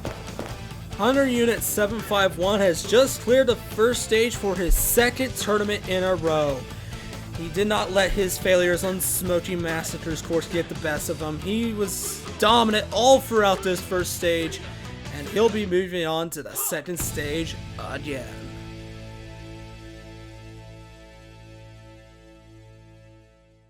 Stage is kind of tough, especially the mongoose part. As you know, I constantly fail at mongoose obstacles.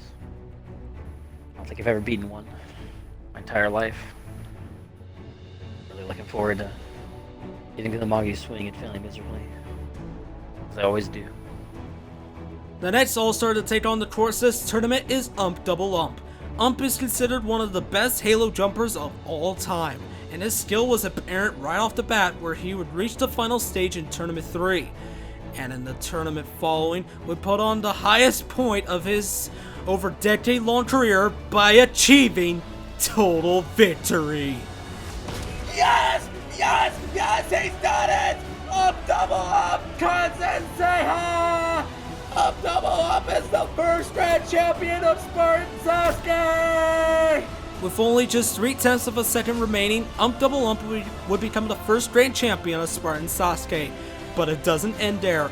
Double Ump holds the record for the most final stage attempts on a single course, having reached it again in Tournament 7 and in Tournament 13, where he painfully came up short of winning again by a half second. And here in Season 4, he has gotten farther than anyone, going out on the pinch climb in Tournament 16, but in the last tournament would suffer one of his more shocking failures when he went out on the metal spin of Stage 2. But now, Double Ump making his 15th appearance on Spartan Sasuke. You know he wants some revenge on that 2nd stage, but he's got to get through Stage 1 first. And he makes it through the solar steps. Double Ump has not really failed stage 1 that many times. He rarely ever fails the stage, but he cannot let it get the best of him. Up double up into the TIE Fighter. If he clears stage 1 this time, it'll be his 12th stage 1 clear, which will tie Swan's amount of clears. He tried to bump bait a jumping spider and he had to reset himself, but able to get it on the second try. That's gonna cost him some time. Double ump, a very close call there on the jumping spider. Nearly paid the price, but he's moving on to mix and match. And I was trying to say, if ump does clear here, it'll be his 12th time doing so, which ties Swan's amount of stage 1 clears. He also has 12.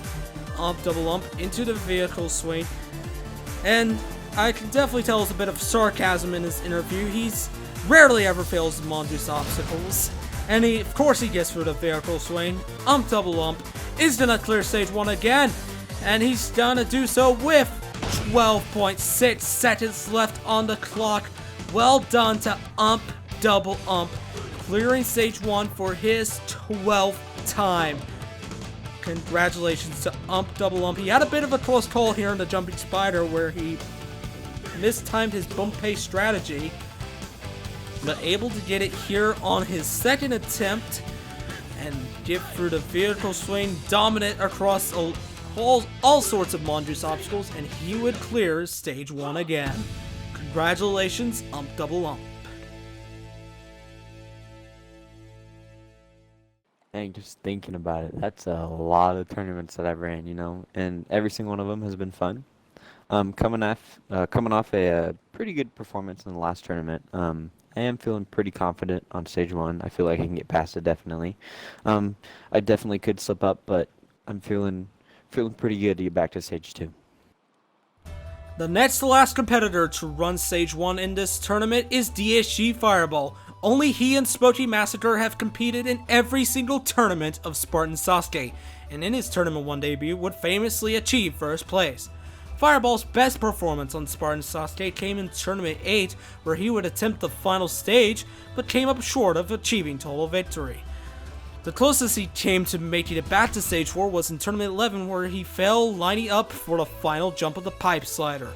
In the previous 2 tournaments, he would go out on the vertical limit, and in the last tournament would achieve first place for his first time since Tournament 1, going out on the final corner jump of the obstacle. In other news, in Halo Ninja Warrior Tournament 20, he would go on to become the 3rd Grand Champion of that course. Is it possible? Could this happen? DHG Fireball? Yes, he's done it! Fireball! Fireball became the first competitor since just one player in Halo Ninja Warrior 9 to complete all 4 stages of that course. And now, the Shindo Yamamoto of Spartan Sasuke has returned for his 18th consecutive appearance on Spartan Sasuke. Today, he'll be aiming to clear stage 1 for his 11th time. So let's see how he does.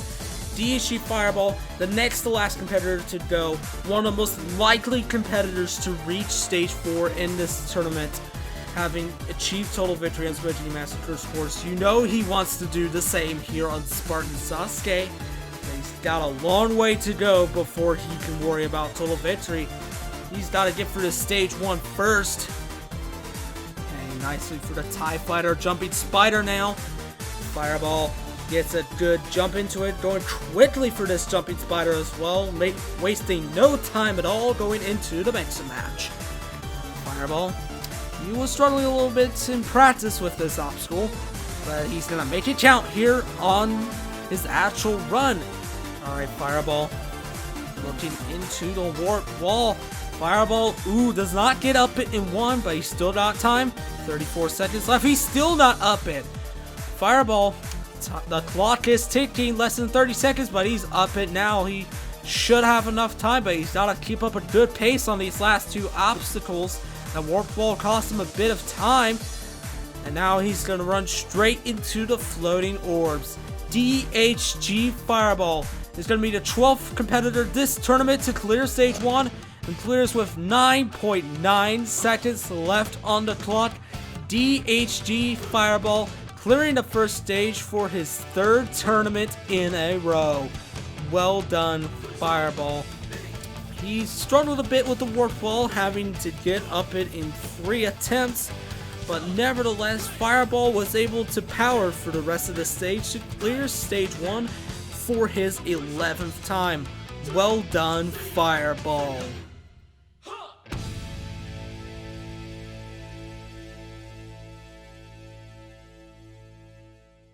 You know, it always feels good to have a stage 1 streak going. I mean, getting back to stage 2 again for the 3rd time, I mean, that's a good tournament for me, getting past stage 1. And hopefully we can beat stage 2 and get to stage 3, but we'll see what happens. I feel pretty excited to be in my 18th straight tournament, obviously, and this stage 1, I mean, it's challenging. I feel like stage 1 is always challenging. That's always where my focus is. I feel like if I can get by stage 1 in a tournament, I feel like it's a success for me. So, yeah, I would love to improve over my run from tournament 17, but for right now, I just got to focus on stage 1. The final competitor to take on the first stage this tournament is the host of Halo Ninja Warrior and 2-time Grand Champion, SMOKEY Massacre. Like DHG Fireball, SMOKEY Massacre has competed in every tournament of Spartan Sasuke. In the first 7 tournaments, SMOKEY would reach the 3rd stage 4 of those times, but in tournament 8 he would reach the final stage and become the 2nd Grand Champion with 0.96 seconds left on the clock. SMOKEY would then go on to have his best season yet, getting first place in 4 of the following 5 tournaments, as each of those first place finishes would see him get further and further on the course each time, including in tournament 11 where he failed the final jump of stage 3. But 2 tournaments later, everything accumulated for the perfect storm of success, where he pulled off the unthinkable by doing what no competitor before him had ever done, by getting a 2nd total victory on the same course. But so far here in Season 4, he has had his worst season to date, as he would not get back to the 3rd stage until the last tournament, where he failed early on the stage, going out on the Planet Bridge. Feeling like he has been lacking from his prior successes, SMOKEY will be looking to go all out here in Tournament 18 and put on the Kingsworthy performances he's been known for as this tournament's Mr. 100. And if he clears Stage 1 in this tournament, we will tie the Stage 1 clear record that was set way back in Tournament 3. So let's see if SMOKEY Massacre can do it. SMOKEY Massacre, Mr. 100, into the Pokeball. SMOKEY Massacre, considered a god amongst the Halo jumping community. He's through the first 2 obstacles, heading into the TIE Fighter. It's the first window, second window. SMOKEY Massacre heading into the Jumping Spider. He has failed this back in Tournament 7, however, but that was many tournaments ago. Hopefully he will not fail it here in Tournament 18. He's not. He's into Mix and Match. He's got 45 seconds left as he goes into the trampoline. SMOKEY. Oh, that was a close call there on Mix and Match. He nearly touched the support. Had he touched that, he would have been disqualified. But SMOKEY Massacre dodging a bullet there on the Mix and Match as he heads into the vehicle swing. SMOKEY into the floating orbs. SMOKEY nearly paid the price on Mix and Match, but that's not gonna matter. He's gonna clear with 16.3 seconds left on the clock, and the Stage 1 clear record set 15 tournaments ago has been tied. And it's all thanks to SMOKEY Massacre. Let's look at this Mix and Match again. He got an awkward bounce there. He almost came up short. Look how close he came to touching that support, but he dodged a huge bullet there on Mix and Match, and he would go on to clear Stage 1 again. Well done, SMOKEY Massacre. Man, so I think I got too good of a jump off the second ball, or sorry, the first ball, the soccer ball, and I thought I was going to overshoot the trampoline, so I tried to pull back as hard as possible. But obviously when I did that, I lost a lot of my forward momentum. So going from the trampoline to the golf ball, I thought I was going to come up short. I barely clipped the ball, and I think maybe the ball falling off might have helped me kind of get back on top of it and give me an opportunity for a jump. But I definitely thought I messed it up. When I beat the obstacle, I had an in real life fist pump because I was just happy that I got past it. I never really struggled with that obstacle in practice, but on the actual run, obviously it came down to a hair, so I'm lucky I got away with it. And with that, 13 competitors have cleared the first stage. Sonic Fan 10193, Wolf Ninja 1225, Siren Could Be Better, Launchshot Arrow 76, Strafe Helix, Mighty Max 80, Atlantic Champ, Flamiosaurus, Hunter Unit 751, Ump Double Ump, DG Fireball, and Smokey Massacre will all be moving on to the second stage of Spartan Sasuke 18. For these 13 competitors, their journey has only begun, for it is time for them to face the second stage of Spartan Sasuke. How will they do?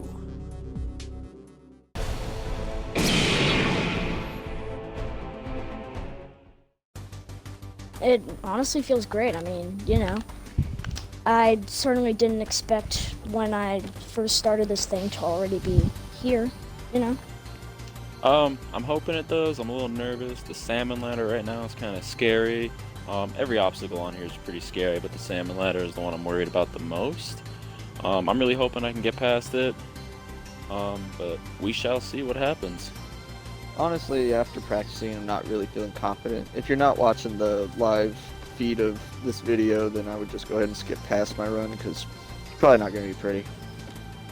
Stage 2 is arguably my fun stage, since I practically cleared stage 1, cleared stage 2, on pretty much all of my attempts bar 1. So hopefully I'm going to keep my streak up and clear stage 2 again. I feel good about it. The only thing I'm worried about is the hop and swap and the time limit, and maybe the double salmon ladder if I slip up. But other than that, I really don't have much concerns. I've been here before. I failed sometimes, cleared sometimes, and I just want to do good. I want to make Hunter Unit 751 proud. Shout out to Hunter, wherever you are. Rog, I just want to, do good. I'm feeling slightly more confident on this than stage 1. Like, it's shorter. Well, I'm a little bit relieved to have made it past stage 1 again. Second tournament in a row. I was a little worried that I was going to have that great tournament last time out and then not follow it up today, but I'm still in. I said in stage 1 I wasn't expecting to get past stage 2 last time, and I did. So obviously there's been a couple of changes made to stage 2 this time round. So if I fail it, I guess I can't be too disappointed. But hopefully I can get back to stage 3 again, and that would be another unbelievable thing. I don't think I've ever got to stage 3 in back-to-back tournaments before. Yeah, metal spin's definitely really tricky. I'm gonna have to kind of get that mental block, or whatever. Get that out of my mind and just try to treat it like any other obstacle. Luckily, there's no mongoose obstacles in this one. Maybe I have a chance. Yeah, I think the wall lift here is gonna be tough. This is actually why I stood over here, is to look at the wall. Very intimidating. I'm feeling pretty good. I mean, the first obstacle compared to the last tournament, it's a little different, a little tricky. I mean, it's just something you got to get used to, but I think I can get it down and hopefully get back to stage 3. 11 times on stage 2. That's, I mean, I got to be pretty proud about that, getting past stage 1 that many times. But hopefully we can get to stage 3. Hopefully we can do something there. But let's not rush into it. Take our time on stage 2 and get through it. I feel pretty confident on stage 2. Obviously, I've had a lot of success here in the past. There was there's obviously the salmon ladder slip up recently, so that's still in the back of my mind. But I think as long as I put my best foot forward here on stage 2, I should be able to make it back to stage 3 once again. The second stage of Spartan Sasuke. 13 competitors taking it on. We haven't seen this many competitors take on the second stage since Tournament 3. However, this third stage has been changed up quite a bit since last tournament. So how will our competitors handle these changes? We are about to find out.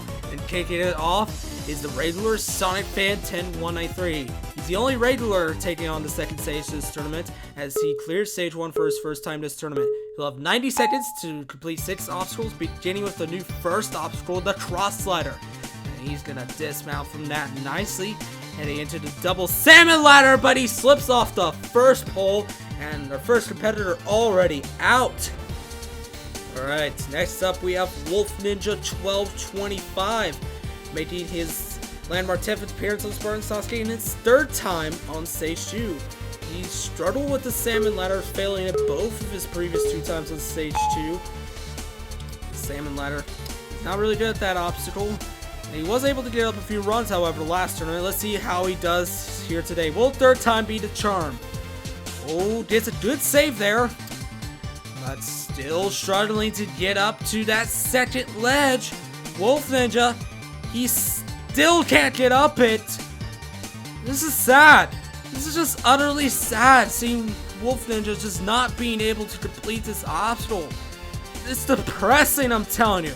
Utterly depressing. It's official. You suck. 3rd tournament, he still can't get down that salmon ladder. What a shame. Alright, let's hope that Siren can do better. However, Siren has never completed the second stage here on Spartan Sasuke. He recently has on SMOKEY Massacre's course, so will that momentum carry over to Spartan Sasuke? Let's find out. Siren shooting that double salmon ladder. He's worried about it. Oh no, he hits his shoulder and he's out on the salmon ladder as well. Wow, these competitors are just dropping like flies. Jeez. 4th competitor to go now. This could be better. Could be better. Has struggled a lot recently with the salmon ladder, having failing it both of his previous 2 times on stage 2. Will it be third time's the charm though? It's gonna have to be, because all 3 of our previous competitors went out on the salmon ladder. Let's see if he can get up with it, and hopefully with enough time left on the clock. Phil can't quite get up to that 4th ledge. Ooh, hits his shoulder there. That's not very good. The clock is ticking. He needs to get up as soon, and he falls back down to the 2nd ledge. Oh, Phil. That clock definitely ticking as he goes into the 2nd set of the double salmon ladder. But he's into the 6th ledge. To the 7th. Oh, can't get up to the 2nd ledge. It's salmon ladder eating up his time. Look at the clock. He only has 42 seconds left. And now he must face a new obstacle. This is Hop and Swap. As the name suggests, hop and swap. And you do a safe jump to ensure that you land on each of the ledges. And Phil, he's gonna make it through the hop and swap into the rolling maze now. No competitor has ever failed this obstacle, but he's only got 20 seconds left to go. He's doomed on time. This run's just for pride now.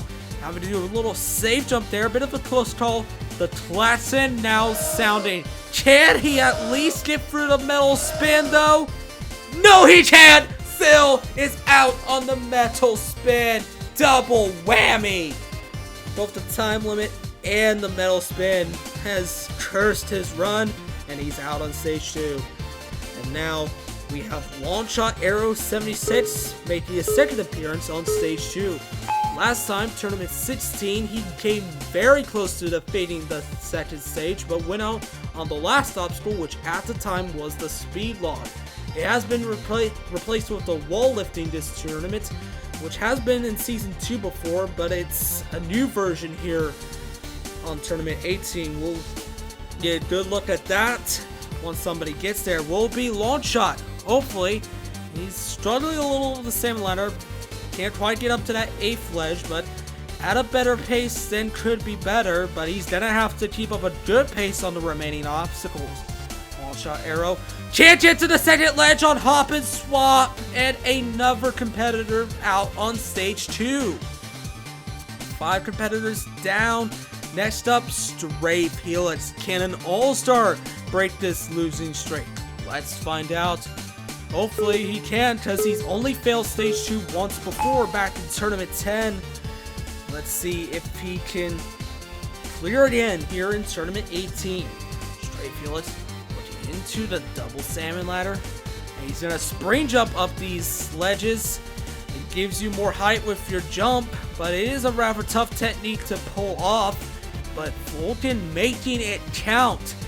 Yeah, if you can do spring jumping well, it will help you on that salmon ladder, but it's not necessarily for everyone. So, and I completely get that, but Strafe making good work of hop and swap so far, taking his time here, does not want to rush this new obstacle. We had the Delta Bridge here in both of the previous 2 tournaments, but now it's been replaced with hop and swap, and he's going to advance to the rolling maze. Strafe Helix got a lot of time left on the clock, less than 40 seconds left to go.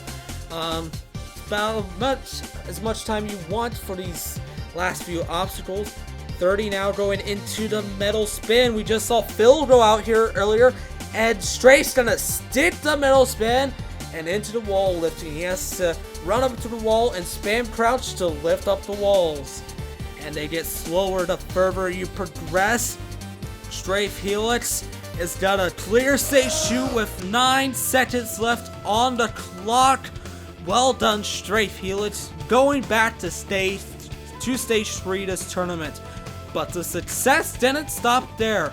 It immediately continued with Mighty Max 80, who put on a very good time with 15.9 seconds left on the clock, putting on the fastest time so far.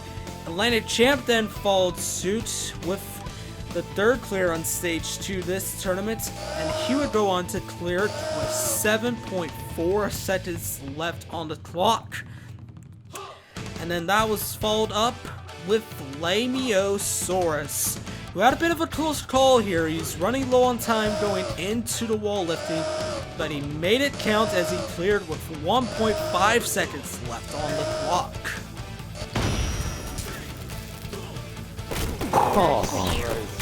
Hey, well done, Flame. My Is heart there flame tree? Hang on. My heart is pounding. Important question. Flame tree. What? Is there really spicy Cheerios? Is that a thing? No.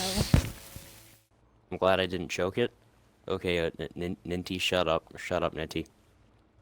Well, while our other competitors debate about Spicy Cheeros and Ninty 7 Grizzlies being annoying, let's move on to Hunter Unit 751.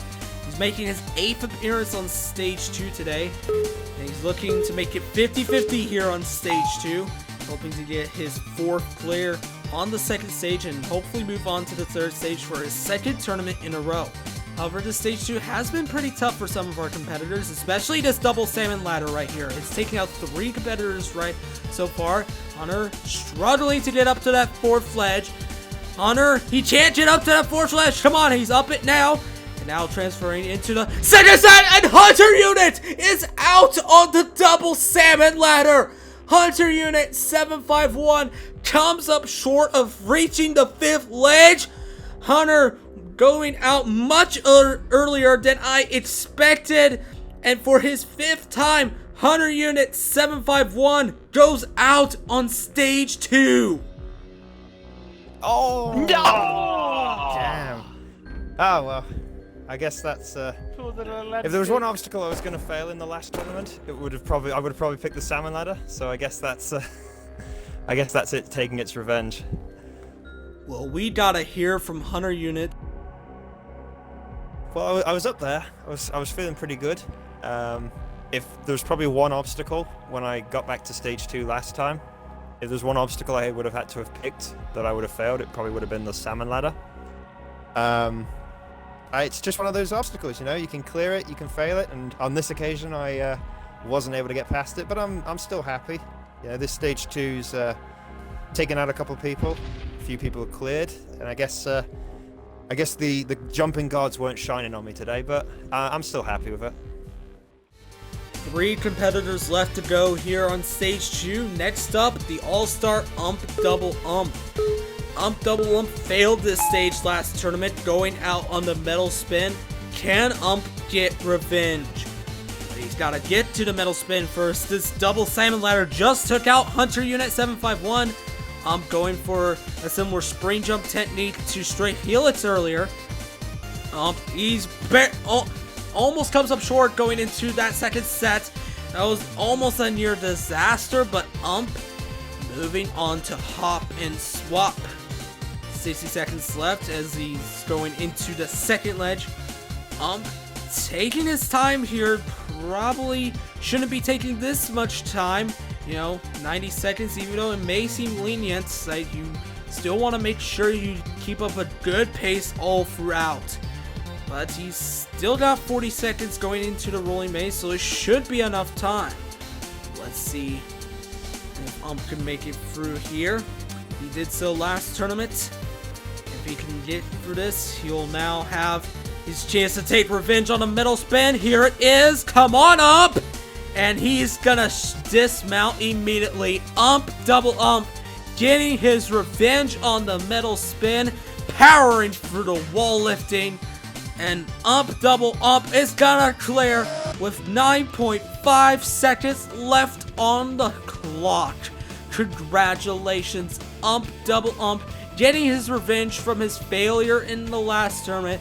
Looking at the metal spin, he got a really good jump going into that right side. And Double Ump making it count here. Yeah, I mean, it feels pretty good to get back to stage 3. Usually I always try to at least get to stage 3. It's usually like I came up short if I didn't make it to stage 3 most of the time, so it's good just to be able to get there. Alright, now we're 2 competitors left. DHG Fireball is next. If both he and SMOKEY Massacre clear stage 2 this tournament, we'll have a new stage 2 clear record. We are in of a chance. But it's going to be up to these last 2 competitors to achieve that, beginning with DHG Fireball. Fireball, he beat this stage in both the previous 2 tournaments. As a matter of fact, DHG Fireball, both him and Atlanta Champ have been to this stage more times than anyone this season. So, DHG Fireball powering through the double salmon ladder, making it look easy. As he heads into hop and swap, how will he handle this new obstacle? Can he get the safe jump going into the second one? Third one as well. Nearly comes up short, but the safe jump saving him. That's what the safe jump is supposed to do. And 50 seconds left going into the rolling maze. Got loads of time going into this obstacle. And he's going to navigate through this. He goes to the right. And then to the left. To the right again. To the left again. This is the hardest bit.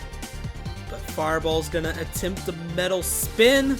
He's also going for the right side, gets the safe jump, and DHG Fireball is gonna clear stage 2 again into the wall, lifting through the first wall, second wall, lifting the third wall, and DHG Fireball. It's not quite the fastest time, but it's still a very good time nevertheless. 13.2 seconds left on the clock. A dominating run here on the second stage, powering through the double salmon ladder, getting a nice safe jump here on the metal spin, and puts on the second fastest time here on the second stage so far this tournament. And with this, the stage 2 clear record has once again been tied. But can it be broken? 1 competitor left. This is the 2-time grand champion, SMOKEY Massacre. He has only ever failed this stage once, but that came very recently, 2 tournaments ago. He actually failed the double salmon ladder, so that failure may still be in the back of his mind going into this obstacle. Can he prevail though? SMOKEY gets a safe jump going into the first ledge, having trouble getting up to the second, but able to get his brain jump. Going into the second set now. Gonna get a safe jump, and comes up short of that 8th bar, but SMOKEY up the double salmon ladder nevertheless, and he's gonna progress onwards to hop and swap. SMOKEY Ooh, almost comes up short on that second ledge. Safe jumps on the third one as well. Smokey into the fourth. We were in this position last tournament with Double Ump where we could have set the stage 2 clear record, but however, he failed stage 2. Hopefully Smokey doesn't fall into the same curse. Hopefully we can finally break the stage 2 clear record that has been tied 4 times prior. Tournaments, I want to say 7, 8, 13, and 17? Yeah, that sounds about right. Now here's the metal spin where Ump failed last tournament. Smokey, he's gonna jump straight off into the wall lifting. And ladies and gentlemen, there you have it. Smokey Massacre lifting the final wall to set the stage 2 clear record. 7 people moving on to stage 2, moving past stage 2 this tournament, sorry, moving on to stage 3 this tournament. Smokey Massacre, what a fine performance by him. It was a bit of a close call here on the second ledge of the hop and swap, but Smokey Massacre is gonna make it through and attempt stage 3 for the second tournament in a row. Obviously, it feels really good to beat stage 2 again. Right now, though, all I can think about is stage 3. I need to get some revenge. I need to put up a good stage 3 run for once, because I feel like it's been a while since I've gotten deep into stage 3, so that's where my mind's at right now. And with that, the stage 2 clear record has finally been broken. 7 competitors will be attempting the third stage this tournament. Straight Felix, Mighty Max 80, Atlantic Champ, Flamiosaurus, Double Ump, DHG Fireball, and Smokey Master have a fate with destiny. For it is time to take on the third stage, arguably the hardest stage on Mount Midoriyama.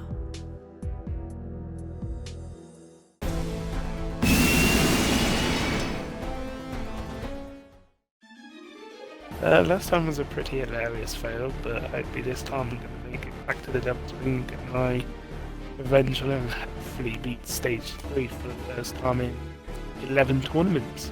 So let's go. I feel pretty good about this Planet Bridge.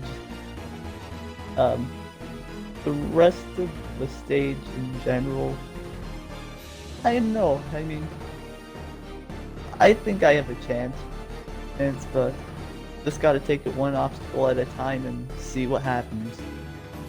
God, I sure hope third time's a charm.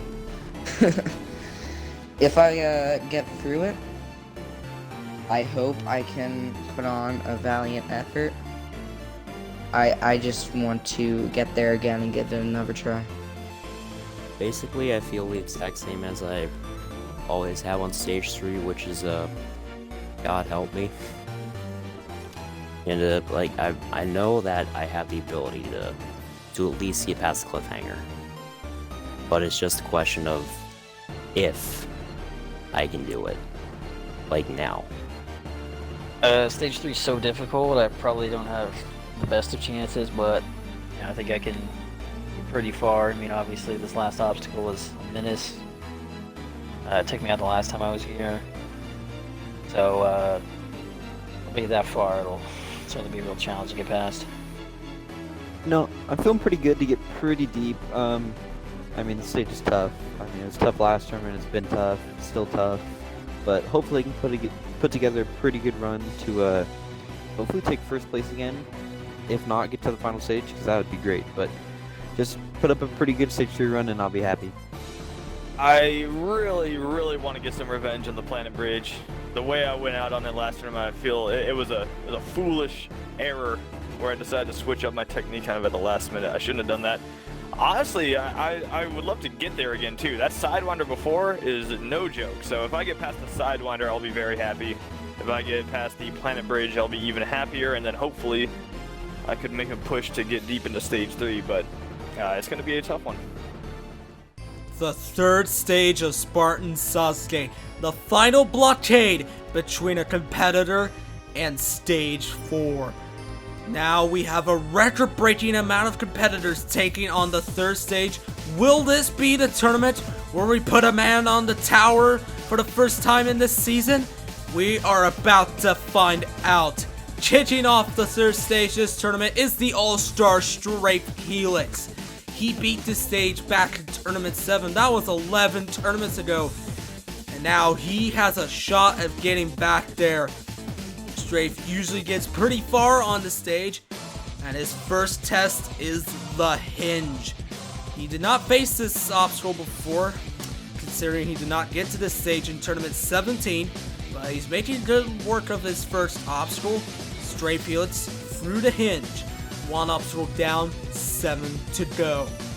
Next up is the Sidewinder. 4 head slides. You have to transition from one to another. And each head slide gets smaller the further you progress. But Strafe Helix making good work of the Sidewinder here. And he's through another obstacle. Now for the Planet Bridge. This obstacle has been made easier since last tournament. The balls have been moved further out, making them a little easier to land on. Vulcan gets that full sprint, but still able to control himself. Now the Lunatic Cliffhanger. He beat this obstacle 2 tournaments ago. Let's see if Strafe can do it again. Strafe, is he gonna go for the spring jump? Yes, he is into the first 90-degree jump. Looking into the second now. Strafe taking a lot of safe jumps, goes for it, and gets the jump. Alright, not giving himself a lot of run-up going into his 5th ledge though, but still makes it nevertheless. Now, must make the big jump to the final ledge. He goes for it, gets the safe jump, just needs to make the dismount now, and Strafe Helix has defeated the Lunatic Cliffhanger. Well done. Halfway through the stage now. We have a new obstacle, the Curtain Clean Kai, replacing the vertical limit. You have to corner jump around these little bumps.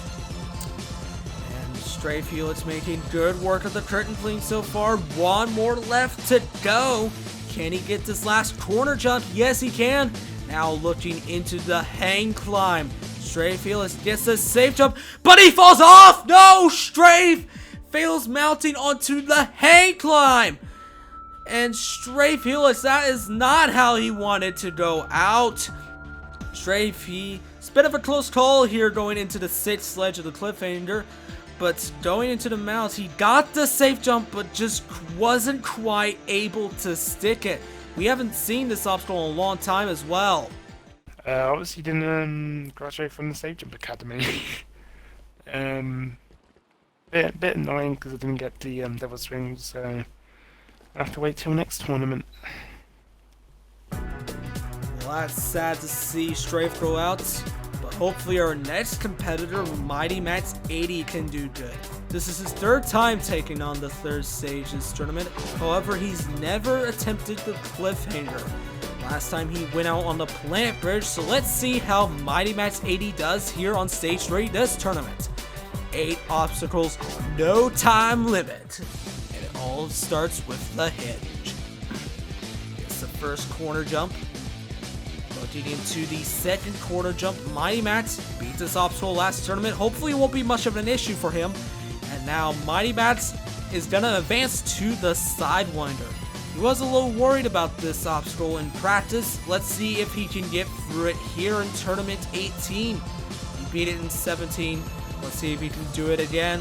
Mighty, one more head slide left to go on the Sidewinder. And Mighty Max is gonna do it. Now for the Planet Bridge. This is where he went out in the last tournament, and he's gonna go straight into this obstacle. Mighty, look at him go. He's getting each of these jumps well, and revenge achieved. But now the Lunatic Cliffhanger. He's never attempted a Cliffhanger on Spartan Sasuke or any major Halo jumping course before. And Mighty Max, he's already through the 2 90-degree jumps, making good work of this Cliffhanger. Ooh, barely gets into that 5th ledge though. He nearly came up short. Last jump. Can Mighty do it? Yes, he can! Mighty has defeated the Cliffhanger. His first time attempting one, and he's already defeated it. Mighty putting on the run of his lifetime here. Going into the halfway portion of stage 3. Next up, the Curtain Clean Kai. It is brand new. He has to make 5 corner jumps here. Mighty, he gets the first one. Going into the second, gets a safe jump. Looking into the third one, but does not get a good jump. Mighty is out on the curtain clean Kai. And his good run comes to an end on the 5th obstacle. He defeated the lunatic cliffhanger. Considering he's never faced a cliffhanger before, he's already defeated it. But on this jump on the curtain clean Kai, he did not get enough momentum and came up short of reaching the other side. Alright, and that takes us down to 5 competitors. Next up is Atlantic Champ. In both his previous 2 attempts at the 3rd stage, he's failed the lunatic cliffhanger. Will 3rd time be the charm for Atlantic Champ? Let's find out. Atlantic, he's gonna skip the first jump on the hinge. Already making good moves here, trying to make a statement. Atlantic Champ, he's already through the hinge. Now for the Sidewinder. He's never failed this before, but this is an obstacle he tends to be worried about, so let's see if he can get through it. It is a tough obstacle. We saw Alpha Puma fail it 2 tournaments ago. Let's see how Atlantic Champ does. Atlantic through it again. Now for the Planet Bridge, we just saw Mighty Max and Vulcan get through it earlier. Atlantic Champ looking to follow suit, which he's going to. But now it's time to get revenge on the cliffhanger. He's failed his last 2 appearances on stage 3. Can he do it? Gets a spring jump going into the first 90-degree jump. How's he going to approach the second one? Goes for the spring jump as well. He gets that as well. Looking into the 5th ledge. No! No! Atlantic, he comes up short! Atlantic has failed the cliffhanger again! No!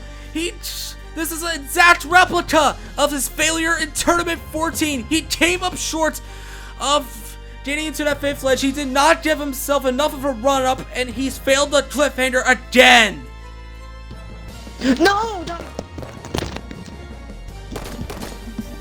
I just want to try it. Just want to try that final jump. That's all I want to do. All I wanted to do. You can hear just how frustrated Atlantic Champ is. You know he wanted to get past that cliffhanger, but it has taken him out again. And speaking of cliffhanger, next up is Flamiosaurus. And he has faced many cliffhangers in the past, but has not defeated a single one. Will today be the day where Flamiosaurus breaks the cliffhanger curse? We're about to find out. Flame taking a bit of a more cautious approach here on the hinge, especially compared to Atlantic Champ, who sended it. Flame looking to the second quarter jump. He's gonna get that as well. Flame nearly through the first obstacle. And Flamiosaurus moving on to the Sidewinder. How will Flame handle this? He's shooting it. He's worried about this obstacle, much like some of our other competitors. Let's see how Flame does here, though. He's beaten this every time he's attempted it. Hopefully he won't fall victim today. Flame looking into the 3rd head slide. Gets into it. Using a bit of a risky strat. He does not crouch going into each of the head slides. You get more room going into each head slide if you crouch. But Flamiosaurus, he's still going to beat the Sidewinder. And now 6 obstacles left to go. Next up, the Planet Bridge. He beat this obstacle in the last tournament. Can he do it again? Flamiosaurus looking into the Planet Bridge. He's going to stick that first ball. Line himself up for the rest of the obstacle. And here he goes. 3rd ball. 4th ball. 5th ball. But overshoots the 6th ball. No! Flame is out on the Planet Bridge. No! Flame! He couldn't even get to the cliffhanger this tournament. And he fails going into the 6th ball of the Planet Bridge. He got a little too much momentum going into that last ball. It wasn't quite full sprint, but it was still enough to overshoot that ball. And this Planet Bridge has taken out a big name here in Tournament 18. Despite the nerf, it's still deadly. Alright, and with that, we're just down to 3 contestants. Next up, the All-Star Ump Double Ump. The man, the myth, the legend. He made it all the way to the pinch climb 2 tournaments ago, and he's considered one of the most likely to reach stage 4. Ump Double Ump's gotta get through some tricky obstacles though here on this stage 3. It is one of the toughest stage 3s on Halo Jump. You cannot take any of these 8 obstacles for granted. And Ump Double Ump taking his time here on the hinge and looking into the Sidewinder. You know, a lot of competitors like to go fast here in stage 3, but not Ump Double Ump. He's gonna take his time with each and every jump on this stage. You know, it may be a while. Hopefully it will pay off. Ump Double Ump looking into the 3rd head slide of the Sidewinder. Ooh, almost comes up short there. Bit of a close call, but looking into that final head slide. Can he get it? Yes, he can. Ump Double Ump is about to defeat the Sidewinder, and now he has. Ump Double Ump now for the Planet Bridge. He was a little worried about this obstacle going into this run. He was definitely worried about it in 17, however, he couldn't even reach stage 3 in tournament 17. Now, here's Ump. He's gonna stick the first ball, much like Flame. However, Flame overshot the last ball using this technique. Will it pay off for Ump Double Ump, though? Yes, it will. Ump Double Ump through the Planet Bridge. Now for the Lunatic Cliffhanger. We saw Atlantic Champ go out on this obstacle earlier. Can Ump Double Ump get through it, much like Strafe and Mighty Max earlier? Ump taking his time, going into the first ledge. Ump spring jumps going into the second ledge. Didn't really need to spring that, but he's looking into the 3rd ledge, lining himself up. He's gonna spring going into the 3rd ledge. Gets that, looking to the second 90-degree jump. Oh, he's not gonna crouch, he's just gonna jump normally here, lining himself up, taking his time, and he's gonna get the jump. Now for the jump, Atlantic failed a couple runs earlier. Ump not giving himself a lot of run up. This may be costly. Ump, will he be able to get the jump though? Yes, he can! Ump Double Ump. 1 jump left to go before he beats the Cliffhanger. Ump still taking his time. He's lining himself up. This is a big jump right here. Ump wants to make sure he can just get enough distance to stick that 6th and final ledge. Ump looking into the ledge, lining himself up. He goes for it. Ump! He's got to get the safe jump and now just needs to dismount. Ump Double Ump halfway through this 3rd stage. 4 obstacles down, 4 to go. Next up, the Curtain Clean Kai. A brand new obstacle. We saw Mighty Max go out on this obstacle. This is another obstacle you cannot take for granted. Ump Double Ump. It looks like he's going to take a spring jump tactic here. Lining his spring jump up. He gets it. Going into the first corner jump. 4 left to go before he beats the Curtain Clean Kai. Ump Double Ump. Looking into the second corner jump. His time. Gets the second one as well. Ump Double Ump in complete control here on this brand new obstacle. Nobody has seen it before this tournament, but Ump Double Ump is making it count here on the the Curtain Clean Kai. It replaced the vertical limit that was here before. Anyways, Ump Double Ump. 2 more corner jumps left to go.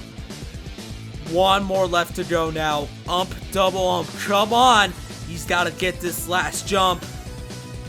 Come on, Ump. Looking into the final corner jump. He gets it. And now for the hang climb. This is the jump, Ump. You can beat Vulcan if you make this jump.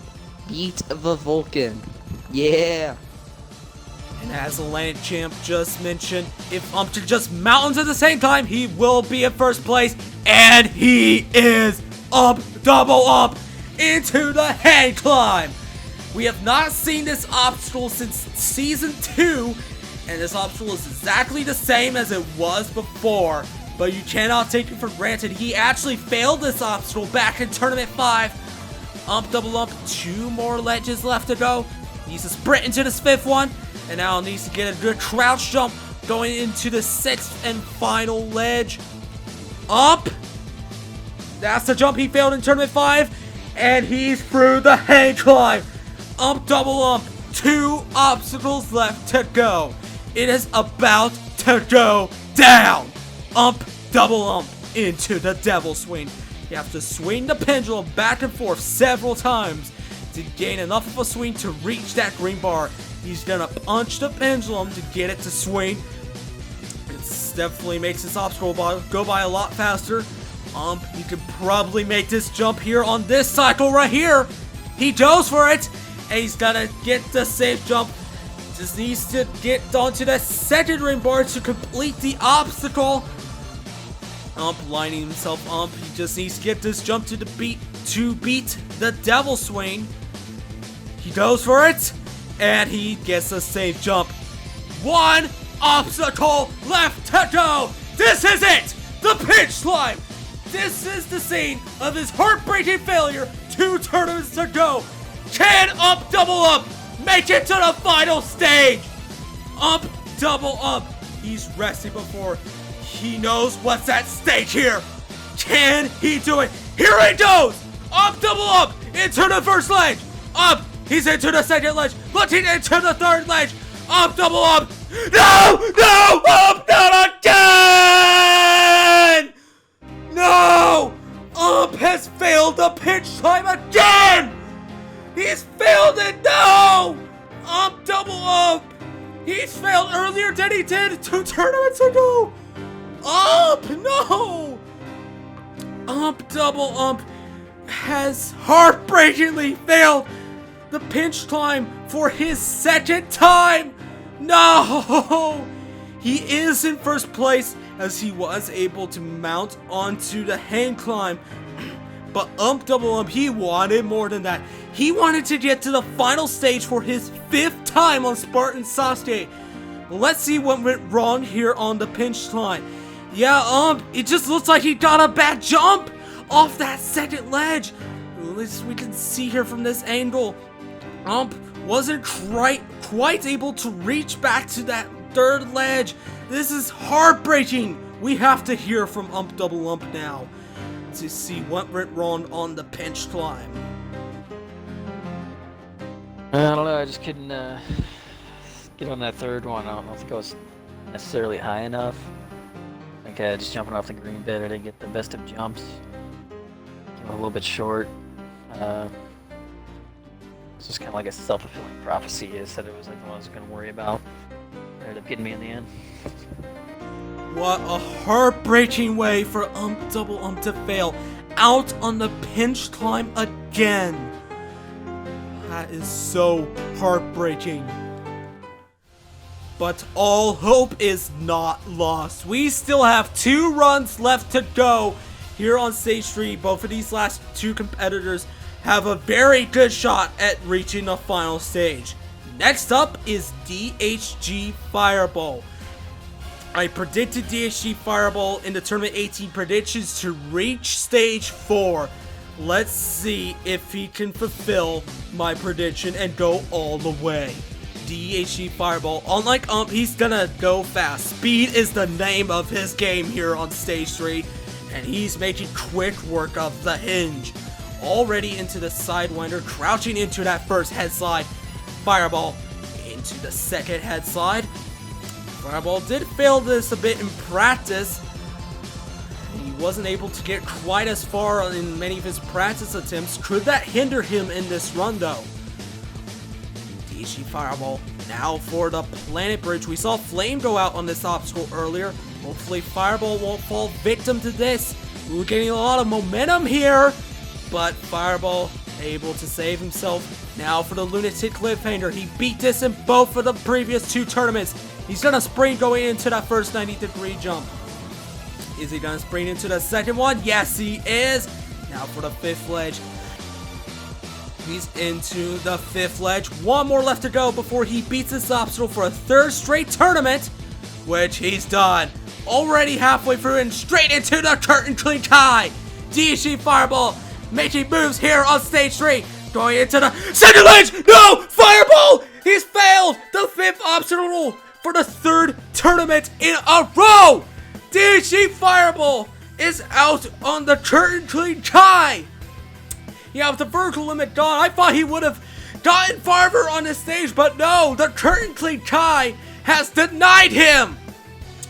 He gets his first jump just nicely, but going into the second jump, he makes the same mistake as Mighty Max 80 earlier. He just does not get enough momentum to jump back around. As you can see here, he did not get that close. Fireball, let's head down and hear from him. Fireball, what went wrong on the 5th obstacle?